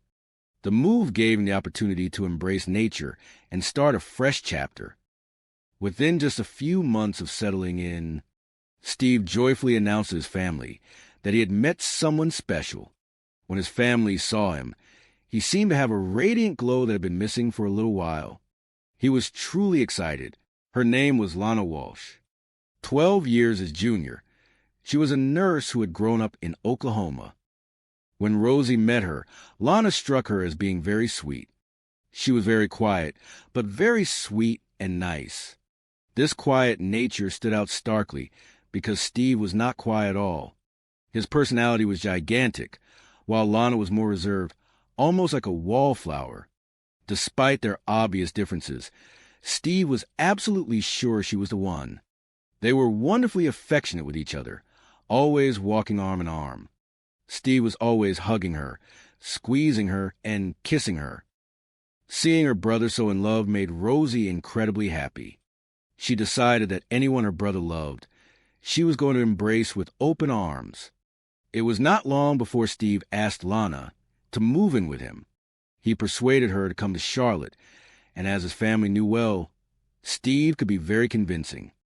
They soon added some new joyful additions to their family. The first dog that Steve and Lana brought into their home was Guinness, an elegant Italian greyhound. They loved the breed so much that they soon decided they wanted another one, bringing home a sweet dog named Sadie. With Lana and the dogs, Steve finally felt he had found his missing piece. He always had glowing, wonderful things to say about her, affectionately referring to her as his Lana Sue. He could not hide the deep feelings he had for her. He was very much in love. To his family, it seemed Steve had found himself perfectly grounded. He had found a certain sense of peace. He had come to North Carolina for a change from his old life and had found a whole new beautiful future. Part 3. The Dream Realized. When Steve Clayton had danced with his sister at her wedding, he had dreamed of finding his own special someone. 6 years later, he was ready to marry the love of his life, his sweet nurse. It was a lovely, crisp day in November 2013. Many family members traveled to North Carolina just to be there and share in the joy of that beautiful day with him. Steve, ever the gracious host, made a spectacular event for everyone. The wedding took place right at their house in Charlotte. It was an absolutely beautiful event, radiating warmth and happiness. The love between them was visible. Both of them were simply beaming with joy. Soon after the wedding, the couple decided to relocate and find their ultimate forever home. They moved just over the border into South Carolina, settling on the serene banks of Lake Wylie. It was like something pulled directly from a beautiful postcard. They lived in a gorgeous ocean blue home, sitting on a magnificent piece of lakefront property. The couple enthusiastically set about refurbishing their new home, decorating the spaces with Steve's cherished collection of artworks and antiques. Steve was the kind of person who felt objects were very personal. He was proud of his possessions because they were all unique in some special way. The new location allowed the couple to fully indulge in their shared love of nature. If there was something fun and outdoorsy to do, Steve was going to be the first one there, entirely gung-ho about the adventure. Their relocation to South Carolina also meant the pair were much closer to Steve's extended family. His nephew, Nick, who had officially joined the family by marrying Steve's niece in 2010, lived nearby. Nick and his wife spent a lot of time with Steve and Lana after they moved up to the lake. They would go out to dinner together, attend concerts, and celebrate special events every single holiday. They were also just a short 30-minute drive from Lana's son and grandchildren, and Steve and Lana never said no to an opportunity for babysitting. Steve had an incredible, natural way with children because he had always been a child at heart himself. He was the kind of guy who would get right down on the floor to play. With the kids around, there was never a dull moment in the Clayton household. Lana would often film Steve attempting silly games, like trying to describe how to do the limbo while her twin granddaughters watched in amusement. So, there's a stick, Steve would explain animatedly to the little girls. And I have got to go like that. And I have got to go under the stick. And I have got to get real. Low to get under the stick. He loved playing all kinds of games. Whether it was a thoughtful game of Scrabble or a silly children's game where you had to spin A, spinner, and avoid getting a pie in the face. You want me to get in, do you not? He would tease the kids. You do you not? Just spin the spinner, and then turn the handles many times. He was a huge teddy bear of a man. The children loved to play with him, always hanging on his arms and laughing at his jokes. Lana was always game for some fun, too, cheering him on as they played. 5 years into their marriage, Steve and Lana appear to be thriving, surrounded by laughter, family, and beautiful scenery. Part 4, An Unexpected Shadow. The bright, joyous days at the lake house eventually met an unexpected shadow. In June 2018, Steve suddenly fell ill. It was highly unusual for the energetic man. He complained of feeling dizzy, describing intense bouts of vertigo. He mentioned that his ear hurt and that he felt terribly nauseous. He even started getting sick out in the yard. His friends and family felt terrible for him, knowing he had experienced minor issues with vertigo in the past, but never quite like this. He told a friend that he had been very ill and did not know exactly what was wrong. He just remembered that he was working out in his beloved garden when he started to feel a little nauseous, a little dizzy, and develop a headache. He initially thought that maybe he had just gotten a bit of a sunstroke. As a trained medical professional, Lana determined that the best thing for Steve was immediate bed rest. She reported that he had laid down to rest, and the next time he opened his eyes, a staggering 36 hours had passed. Worried sick, Rosie called Lana to see if she could explain Steve's mysterious, sudden illness. She asked what Lana thought was going on, because it was deeply odd for any person of any age to simply lose 36 hours of time to sleep. Lana assured Rosie that he was fine, that she was watching him closely and making sure he was okay. Though he had never been ill like this before, Lana suggested that Steve was just deeply exhausted. Rosie felt immensely reassured knowing that Lana was there to take care of him in any way that she could, especially relying on her extensive knowledge as a nurse. It seemed that perhaps Steve's larger-than-life energy was finally starting to catch up with him, and he just needed a long rest. And thankfully, just 2 weeks later, it appeared that the rest and treatment had worked perfectly. Steve was right back to his vibrant, old self. He was so full of energy that he threw a massive, joyous party for 4th of July. That summer party was just as spectacular as every other gathering they had ever hosted. Steve was his normal, highly affectionate self, ensuring everybody had a fantastic time. The music played, the food was abundant, and the laughter echoed across the lake. Steve grabbed Lana right away for a dance, and all the guests happily followed suit, joining them on the floor, watching them hug and kiss, surrounded by their loved ones. It was clear to everyone present that they were completely in love. Things were wonderful at the Clayton home, and absolutely no one doubted that Lana and Steve's lives were going to be happy, healthy, and long. Part 5, A Sudden Farewell. Life has a way of turning unexpectedly, reminding humanity of its delicate fragility. On July 21st, 2018, a call came into the York County 911 dispatch. Police units arrived at the gorgeous Ocean Blue home. Body camera footage recorded by responding Officer Sergeant Day captured a scene of quiet tragedy. As officers walked into the front door, they found Steve Clayton resting at the bottom of the grand staircase. Unfortunately, the great booming voice of the family had been silenced. Steve had passed away. The officers spoke in low, respectful voices. Just around the corner, Lana Clayton was distraught and crying. The officers were deeply professional, not want to say anything that might disturb her further in her moment of profound grief. Sergeant Day gently approached Lana to find out what had transpired. "Ma'am, I am Sergeant Day. I am going to be here for just a little while until the coroner gets here," he said softly. Lana, pacing the floor, explained a sequence of events. She recounted that Steve had been suffering from dizziness for 2 days. She explained that he had been very ill with vertigo once again. She said she had found him on Thursday morning, that he had stood up, gotten very dizzy, and collapsed. She had helped him upstairs to rest, and since that time, he had not been back downstairs. "Miss Clayton, you were outside? You were working outside?" the officer inquired gently. Lana explained that she was mowing the lawn very quickly, and when she came inside, she found him at the bottom of the stairs.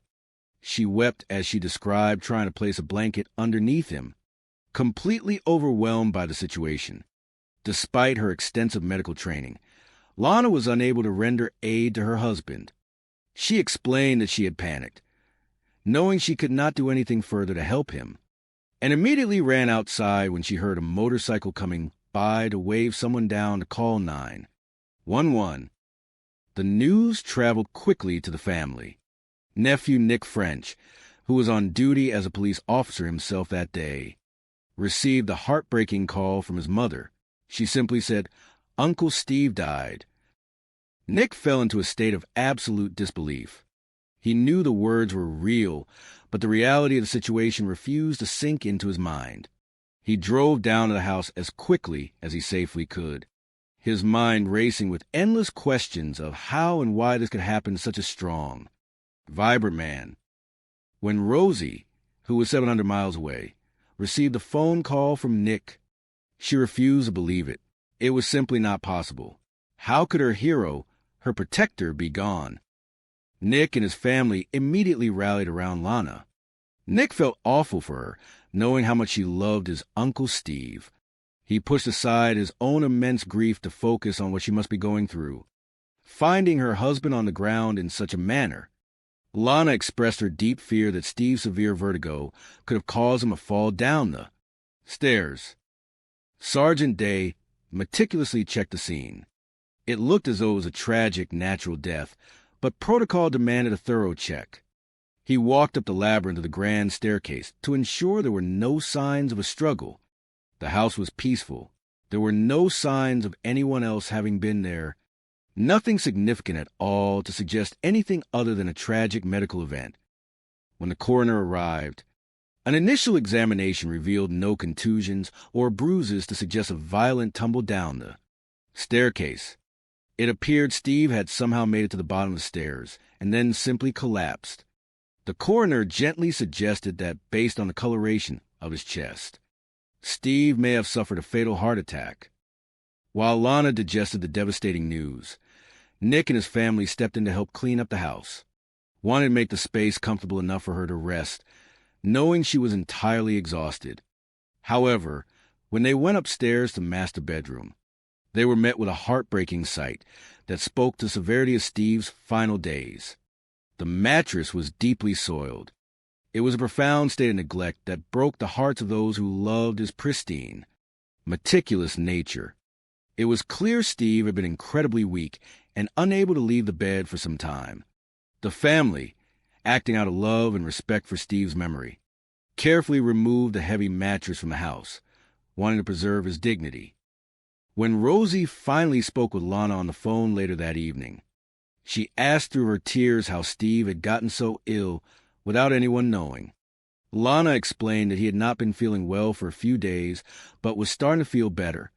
She said Steve had not called anyone because he had been sleeping heavily and had misplaced his cell phone a week earlier. This detail struck Rosie as deeply unusual, as her brother was absolutely attached to his phone, always using it to stay connected with the family he loved so much. A seed of confusion was planted in the family's mind, a quiet sense that something about the situation was profoundly amiss. Part 6. The Search for Truth. In the days following his passing, Rosie asked Lana about Steve's final wishes and his will. Steve, being a meticulous accountant and a man who cared deeply about order and legacy, had spoken many times with Rosie about his desire to be buried in a beautiful cemetery in Fort Lauderdale. To Rosie's absolute shock, Lana stated that there was no will. Furthermore, she had already made arrangements for Steve to be cremated. On August 4th, 2018, Lana held a memorial service for Steve at their beautiful lake house. It was a highly emotional gathering. Every single person there felt such a deep, profound connection to Steve. It was incredibly hard to stay calm. Even though the day was meant to be a joyful celebration of his grand life, the deep sorrow was palpable. Friends and family spoke beautifully, acknowledging that it was a space where it was okay to be sad, okay to cry, but also a time to celebrate a life wonderfully lived. Yet, amidst the mourning, the family was surprised to find that Lana had already started to clear out Steve's personal belongings. His clothes had been donated to the Veterans Affairs Center. His watches, his jewelry, and even his wedding ring were missing from home. Combined with the inexplicable absence of a meticulously planned will, the family felt a strong need for clarity. There was absolutely no logic in a man so careful with his finances, leaving things undone, seeking peace of mind in the absolute truth. The family contacted the medical examiner's office and respectfully requested a full autopsy and a toxicology report. Detective Motes of the York County Sheriff's Office was notified of the family's concerns. Initially, the autopsy report listed signs of heart disease, pointing toward a tragic death by natural causes. But the final determination had to wait for the toxicologist's report. The family waited on pins and needles for several weeks. When the toxicology report finally returned, it brought an unimaginable revelation. It showed traces of several sedatives. But the most shocking discovery was a lethal level of a chemical called tetrahydrozoline. This chemical is the active ingredient found in common over-the-counter eye drops. It is a substance strictly meant for external use. when ingested in large quantities. It acts as a powerful neurotoxin that shuts down the central nervous system and limits blood supply to vital organs, mimicking a severe heart attack. The tragic reality became clear. This was not a natural medical event. The body camera footage from the day of Steve's passing showed a bottle of eye drops resting on A, tall dresser in the bedroom, far out of reach from the bed where Steve had been resting. 5 weeks after the loss of her husband, Lana Clayton was gently but firmly questioned by detectives. They asked her about the medications found in Steve's system. When pressed about the eye drops, Lana initially deflected. However, as the detectives continued their meticulous, professional probe into their relationship, Lana began to speak about frustrations in their marriage, claiming a side of Steve the family had never seen. The investigation deepened. Detectives searched the house for any evidence that could shed light on the truth. During this time, Lana requested to speak with Detective Motes again. In a deeply somber interview, Lana confessed to a terrible, tragic lapse in judgment. She admitted that in a moment of intense anger and frustration, while caring for him during his bout of vertigo, she had emptied a bottle of eye drops into his drinking water. "I just saw it there and I just did it," she confessed to detectives, her voice heavy with the weight of her actions. The revelation was a devastating blow to the family. Nick received a call from the detective, the news hitting him with an unimaginable physical force. Rosie screamed in anguish when she heard the truth over the phone. The peaceful narrative of a natural passing was shattered, replaced by a complex, tragic reality that would forever alter their lives. Fearing the impending consequences of her actions, Lana attempted to take her own life, but was found by authorities, treated at a hospital, and subsequently arrested. On January 16th, 2020, Lana accepted a plea deal, admitting guilt to charges of voluntary manslaughter and tampering with a food product. She was sentenced to 25 years in prison. Part 7. An Enduring Light. The legal proceedings brought a sense of formal justice, but the emotional journey for the Clayton family was a profound testament to their resilience and their unwavering love for Steve. The prosecution and the family believed the act was motivated by financial gain, noting that without a will in the state of South Carolina, the entirety of an estate transfers to the spouse. Yet, the family refused to let the darkness of Steve's final days overshadow the brilliance of his life. They vehemently defended his character against any negative claims. Supported by a chorus of friends and the many young men he had mentored over the years, everyone who truly knew Steve stepped forward to testify to his gentle soul, his immense generosity, and his status as a wonderful, supportive human being. The family had to face the painful reality that Steve, a meticulous and clean man, had suffered in silence, unable to reach out for help. But rather than dwelling on the tragedy, they chose to focus on the monumental legacy of love and laughter he left behind. They realized that the truth had only come to light because of their deep knowledge of who Steve was and their commitment to honoring his authentic life. As they moved forward, try to navigate a world without his physical presence, they held tightly to their most cherished memories. "Hello, hello, hello," Rosie would sometimes whisper to herself, smiling through her tears as she remembered his booming voice echoing across a crowded room. They missed his over-the-top personality, that big, boisterous, gregarious character that would enter a room and instantly bring everyone together in joy. They remembered the man who gave the most heartfelt toasts, the man who dropped to the floor to play silly games with children, and the man who generously funded the dreams of others without ever asking for anything in return. The thing the family missed the absolute most was his laughter.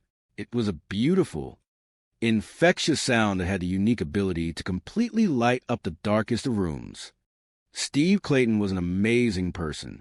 While it was undeniably difficult not having him around, his family found profound solace in the fact that his spirit, his kindness, and his extraordinary capacity for love would forever live on in their hearts.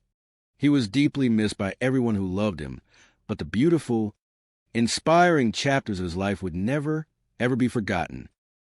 This is the story of a successful and generous businessman, a man who greeted the world with a booming, joyful, "Hello, hello, hello."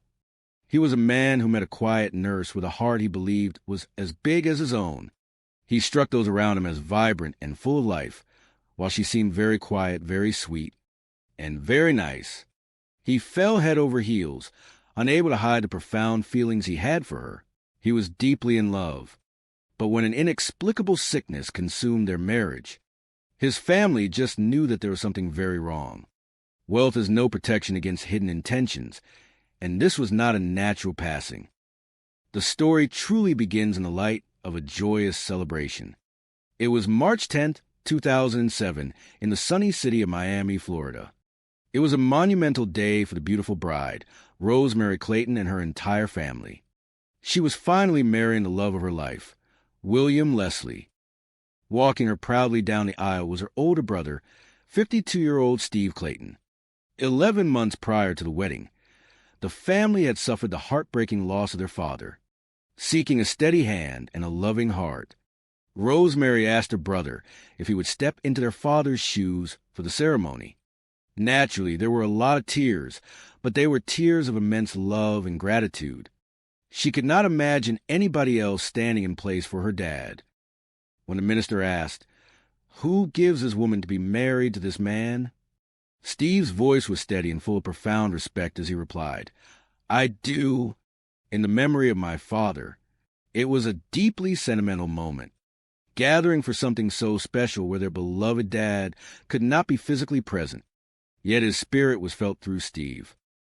With their father's passing, Steve had naturally become the head of the family. Though he had never had children of his own at that time, he had always been a steadfast father figure to his siblings. When their father and mother were married, Steve was just a toddler 2 or 3 years old. He grew up with 4 sisters, with Rosemary being the youngest. He was 10 years older than her. So there really was not a single moment in her life when Steve was not there, watching over her. Steve was her big brother, and quite simply, her hero. He was everything a little girl would ever want in a sibling protector. He played football and wrestled in high school, athletic pursuits that made him seem larger than life. After graduating from high school, Steve went on to Concord College, earning a degree in finance. He quickly matured into a remarkably shrewd and ethical businessman. Along with a trusted partner, Steve started a company called Physical Therapy Resources. Through hard work, dedication, and a genuine desire to help people heal, the business eventually blossomed into a massive national enterprise, with physical therapy centers located all over the country. Steve was highly successful and eventually sold his interest in his flourishing business. From that pivotal moment onward, he was effectively retired. His lifelong goal had been to retire at the age of 40. He missed that ambitious target by just 1 single year. He retired when he was 41. Chapter 2, The Builder of Dreams. Selling his business freed up Steve to do whatever his generous heart desired. And what he primarily wanted to do was give back to the community that had given him so much. He became a dedicated mentor to a large group of young men, helping them start up their own businesses, or simply guiding them to find out what positive direction they wanted their lives to take. Steve was extremely generous, not only with his financial resources, but more importantly, with his time. He always had time for his family. In home videos, you can hear Rosemary laughing behind the camera as Steve playfully teases their Uncle Max. It was a special dynamic. Their father had been a much more serious man, always carrying the weight of the world, but Steve knew how to bring the sunshine. When Rosemary got married, it was Steve's warm, good humor that made him the life and soul of the occasion. He was always the first person to stand up and give a heartfelt toast. "Hello, hello, hello," he would boom into the microphone, commanding the room with love. His speeches were always ad-libbed, flowing directly from his heart. He used humor as a way of keeping the heavy emotions at bay. "William, thank you so much," he said to the groom, wiping a tear. "I am not going to look at you right now. Thank you so much for making my sister so happy. And my dad told me before he passed to take care of my sister, to honor you. He loved you very much. Steve paused, taking a deep breath. I have to get serious here. All right, I am cool. You guys are great companions. You are great partners. And my sister, I have never seen her happier. After the beautiful speeches, Steve stepped up for the traditional father-daughter dance. They walked to the center of the floor, and before the music even started, they shared a very powerful, unforgettable moment. A surprise audio recording of their dearly departed father played over the speakers. The best moment of my day was when you were climbing my knee. Their father's recorded voice echoed through the room. You would say, "Daddy, I love you. I miss those days, I really do, because I love you too." Steve held his sister close. He had so many duties that day. He was acting as her dad. He was the best man. He was the entertainment. And he was a steady rock that kept everyone calm and laughing. He was simply a natural at spreading joy. Chapter 3. Seeking the Missing Piece. Despite his massive professional success and his close-knit network of family and friends, Steve's own romantic life had faced its share of rocky shores. He was always searching for a partner who was as focused, determined, loving, and caring as he was. That was undoubtedly a tall order to fill.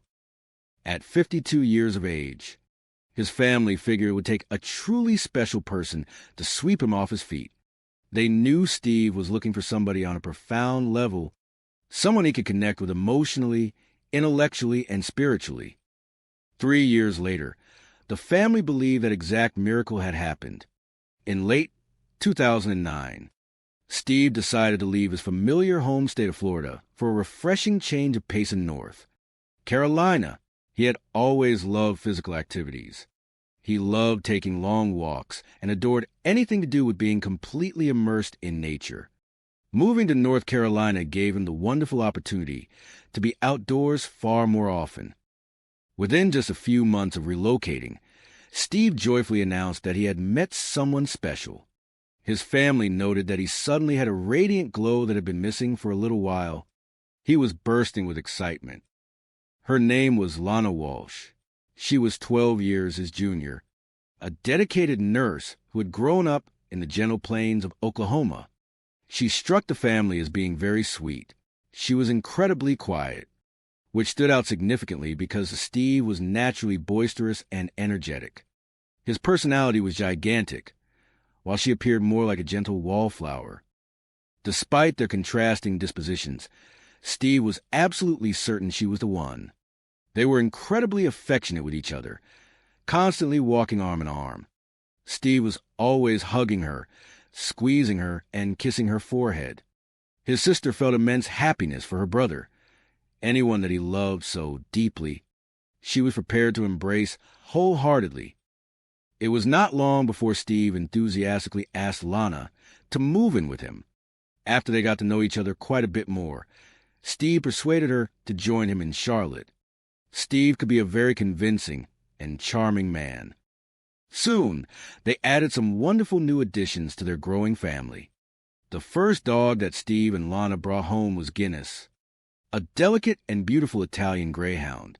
They completely fell in love with the breed, and so they eventually decided that they wanted another one, welcoming a sweet pup named Sadie into their home. With Lana, Steve finally felt he had found his missing piece in the puzzle of life. He always had magnificent things to say about her, affectionately referring to her as his Lana Sue.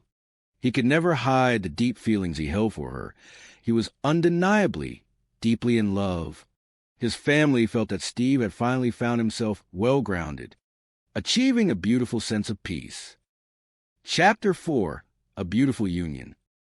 Steve Clayton had traveled to North Carolina for a vibrant change from his old life, and he ended up finding a whole new, beautiful future.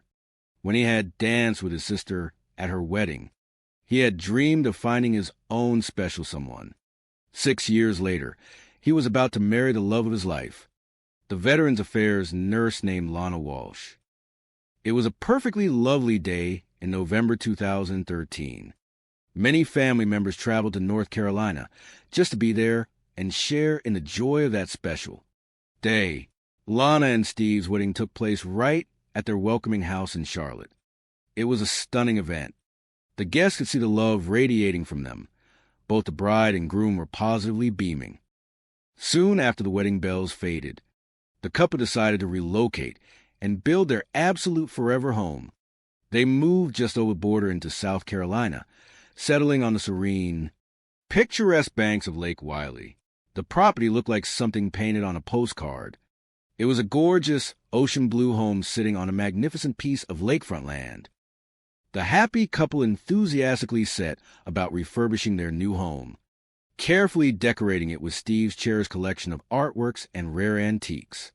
Steve was the kind of person who viewed objects as personal extensions of history. He was very proud of his possessions, knowing that each piece was completely unique in some way. The move allowed the couple to fully indulge in their shared love of nature.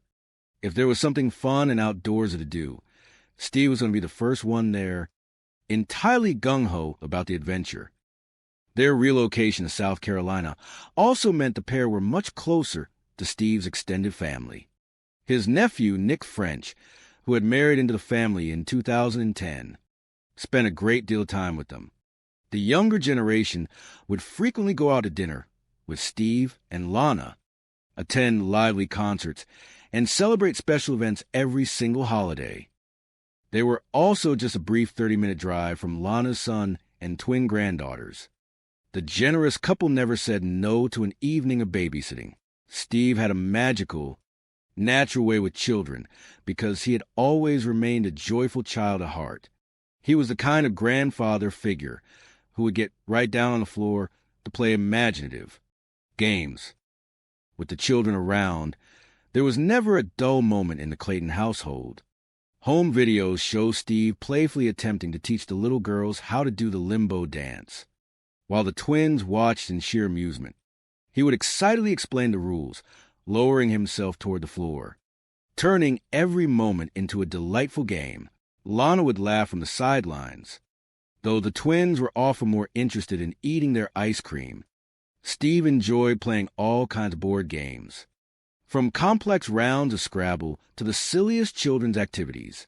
He was a gigantic teddy bear, and the kids absolutely adored hanging on to him. Lana was always game for the fun as well, laughing alongside her husband. 5 years into their loving marriage, Steve and Lana appear to be absolutely thriving. Chapter 5, The Sudden Shadow. Life on the lake was idyllic, but in June 2018, a sudden shadow fell over the household. Steve, usually the picture of robust health, unexpectedly fell ill. He complained of profound dizziness, attributing it to a severe bout of vertigo. He mentioned that his ear ached and that he felt terribly nauseous. He even became physically ill out in the beautiful yard he loved so much. Lana noted that he had previously experienced minor issues with vertigo, but this felt different. Steve remembered working happily out in the sunny garden when the dizziness and headache suddenly overwhelmed him. He initially thought that perhaps he had simply gotten too much sun. As an experienced nurse, Lana suggested that the very best thing for Steve was immediate bed rest.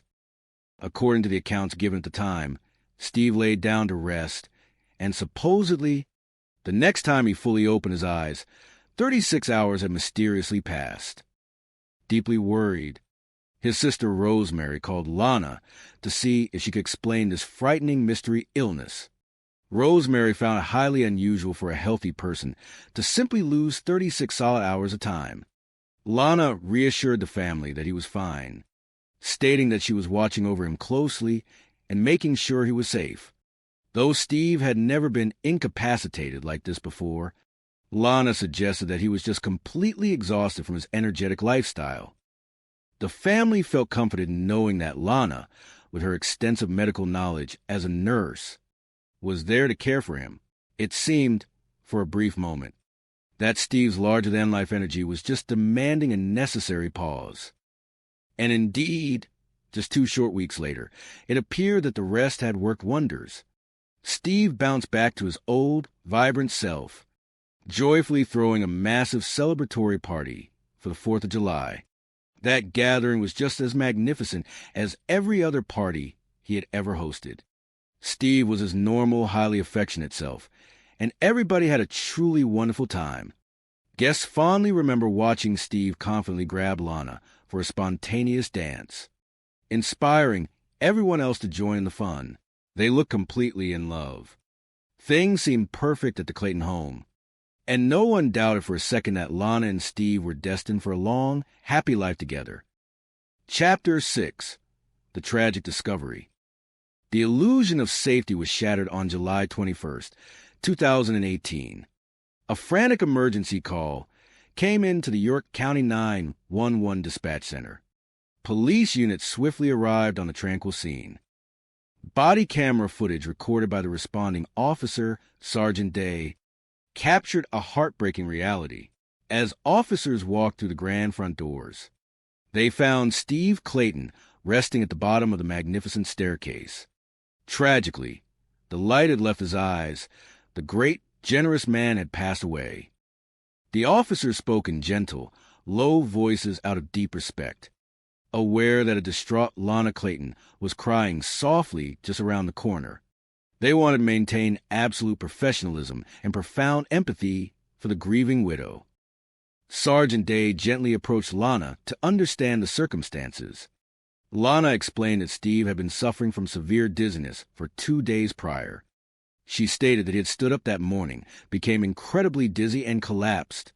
She recounted how she had tried to place a blanket beneath him, but was tragically unable to render further medical aid. Panicked, she had run outside to wave down a passing motorcyclist to call for emergency help. When the devastating news reached Steve's nephew, Nick, who was on duty as a police officer at the time, the shock was paralyzing. His mother had called him, her voice trembling, to deliver the unbelievable message. Nick rushed to the house as quickly as he could, his mind racing with questions of how such a vibrant man could suddenly be gone. Rosemary, living 700 miles away, received the same unimaginable phone call. She simply could not believe it. Her hero, her protector, was gone. Despite their own crushing grief, Nick and the extended family immediately rallied around Lana. They felt terrible for her, knowing how much she claimed to love Steve, and they could not fathom the trauma of finding a beloved spouse in such a state. Lana expressed her fearful theory that Steve's severe vertigo had caused him to tumble down the grand stairs, acting with diligent care. Sergeant Day inspected the scene for any signs of an accident or struggle. A thorough examination of the staircase and the upper floors revealed no signs of disturbance. The beautiful home remained immaculate and silent. However, when investigators and the coroner carefully examined the situation, they found no physical contusions or bruises on Steve that would suggest a violent tumble down a wooden staircase. Instead, the initial assessment by the coroner pointed toward a natural medical event. The specific coloration on his chest led the medical professionals to initially believe that Steve had suffered a fatal heart attack. Chapter 7. The Search for Truth. While the family desperately tried to digest the tragic news, Nick and his relatives kindly stepped in to help clean up the house, wanting to ensure the space was comfortable for the grieving widow. However, upon entering the master bedroom upstairs, they encountered an unsettling reality that deeply contradicted the narrative of a sudden, instant collapse. The condition of the bedding indicated a prolonged, unattended illness. It became immediately apparent to the family that Steve had been severely incapacitated in that bed. For several days, unable to care for himself, they painstakingly removed the heavy, damaged mattress from home, their minds swirling with terrifying new questions. When Rosemary spoke with Lana on the telephone later that evening, she gently pressed for details. What happened? Why did you not call somebody? Why did you not let the family know he was so sick? Lana calmly replied that Steve had simply not been feeling well, but she thought he was starting to improve. She claimed that Steve had not called anyone himself because he had been sleeping very heavily and had misplaced his mobile telephone several days earlier. This explanation struck a discordant chord in Rosemary's heart. Her brother was a man who was meticulously organized. He was never, ever without his telephone. It was his lifeline to his business contacts and his beloved family. It was at this precise moment that a chilling realization washed over Rosemary. She felt a strong intuition that something deeply unnatural had occurred. Her suspicions grew heavier when she inquired about Steve's last will and testament. Steve was a brilliant financial mind, a man who meticulously planned every aspect of his life and business.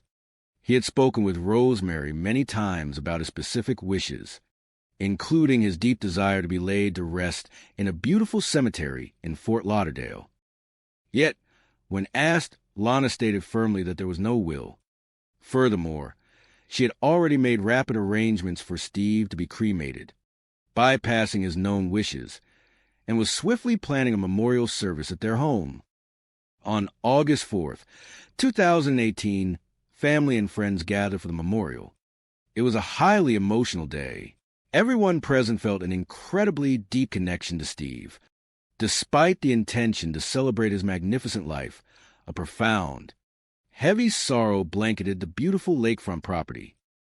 At the gathering, Rosemary and the family were stunned to discover that Lana had already cleared out all of Steve's personal belongings. His clothes, his cherished watches, his jewelry, and even his wedding ring were completely gone. Lana stated she had donated items to a veterans charity.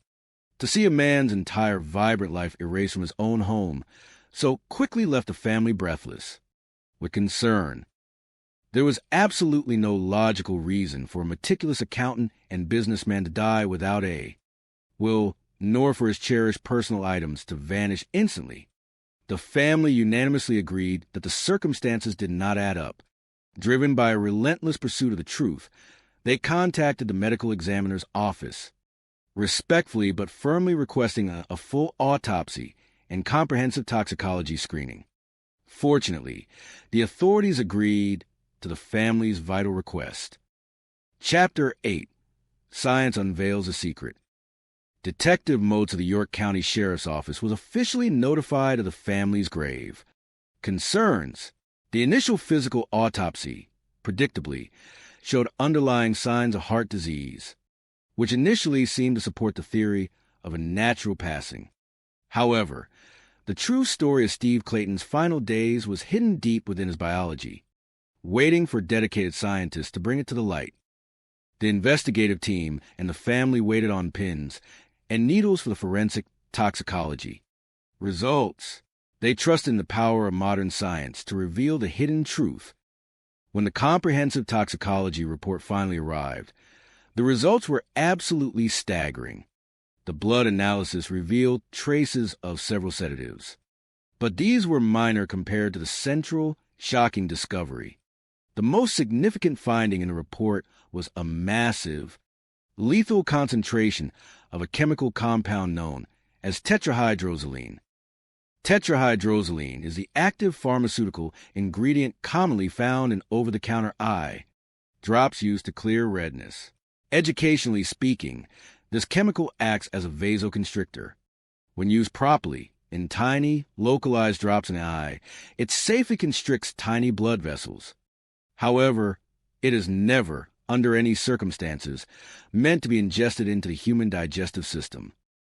When consumed orally, even in small doses, the chemical acts as a severe neurotoxin. It causes profound gastrointestinal distress, severe nausea, and extreme dizziness, ultimately leading the victim to fall into a heavy, unrousable stupor. In large quantities, the drug acts as a catastrophic poison. It systematically depresses the central nervous system and violently constricts major blood vessels, effectively cutting off the vital blood supply to critical organs, which inevitably triggers a massive cardiovascular failure. The substance is colorless, odorless, and completely tasteless, making it a highly dangerous, stealthy weapon if placed into a beverage. The level of tetrahydrozoline found in Steve's system was so extraordinarily high that medical experts concluded it was unequivocally the primary cause of his death. reviewing the initial body camera footage from the day of the tragedy. Investigators noticed a small bottle of eye drops sitting on a tall dresser in the master bedroom, placed far out of reach from the bed where Steve had been incapacitated. The scientific evidence had spoken with absolute clarity. This was not a tragic accident of nature. This was a deliberate, methodical act. The investigation seamlessly transitioned from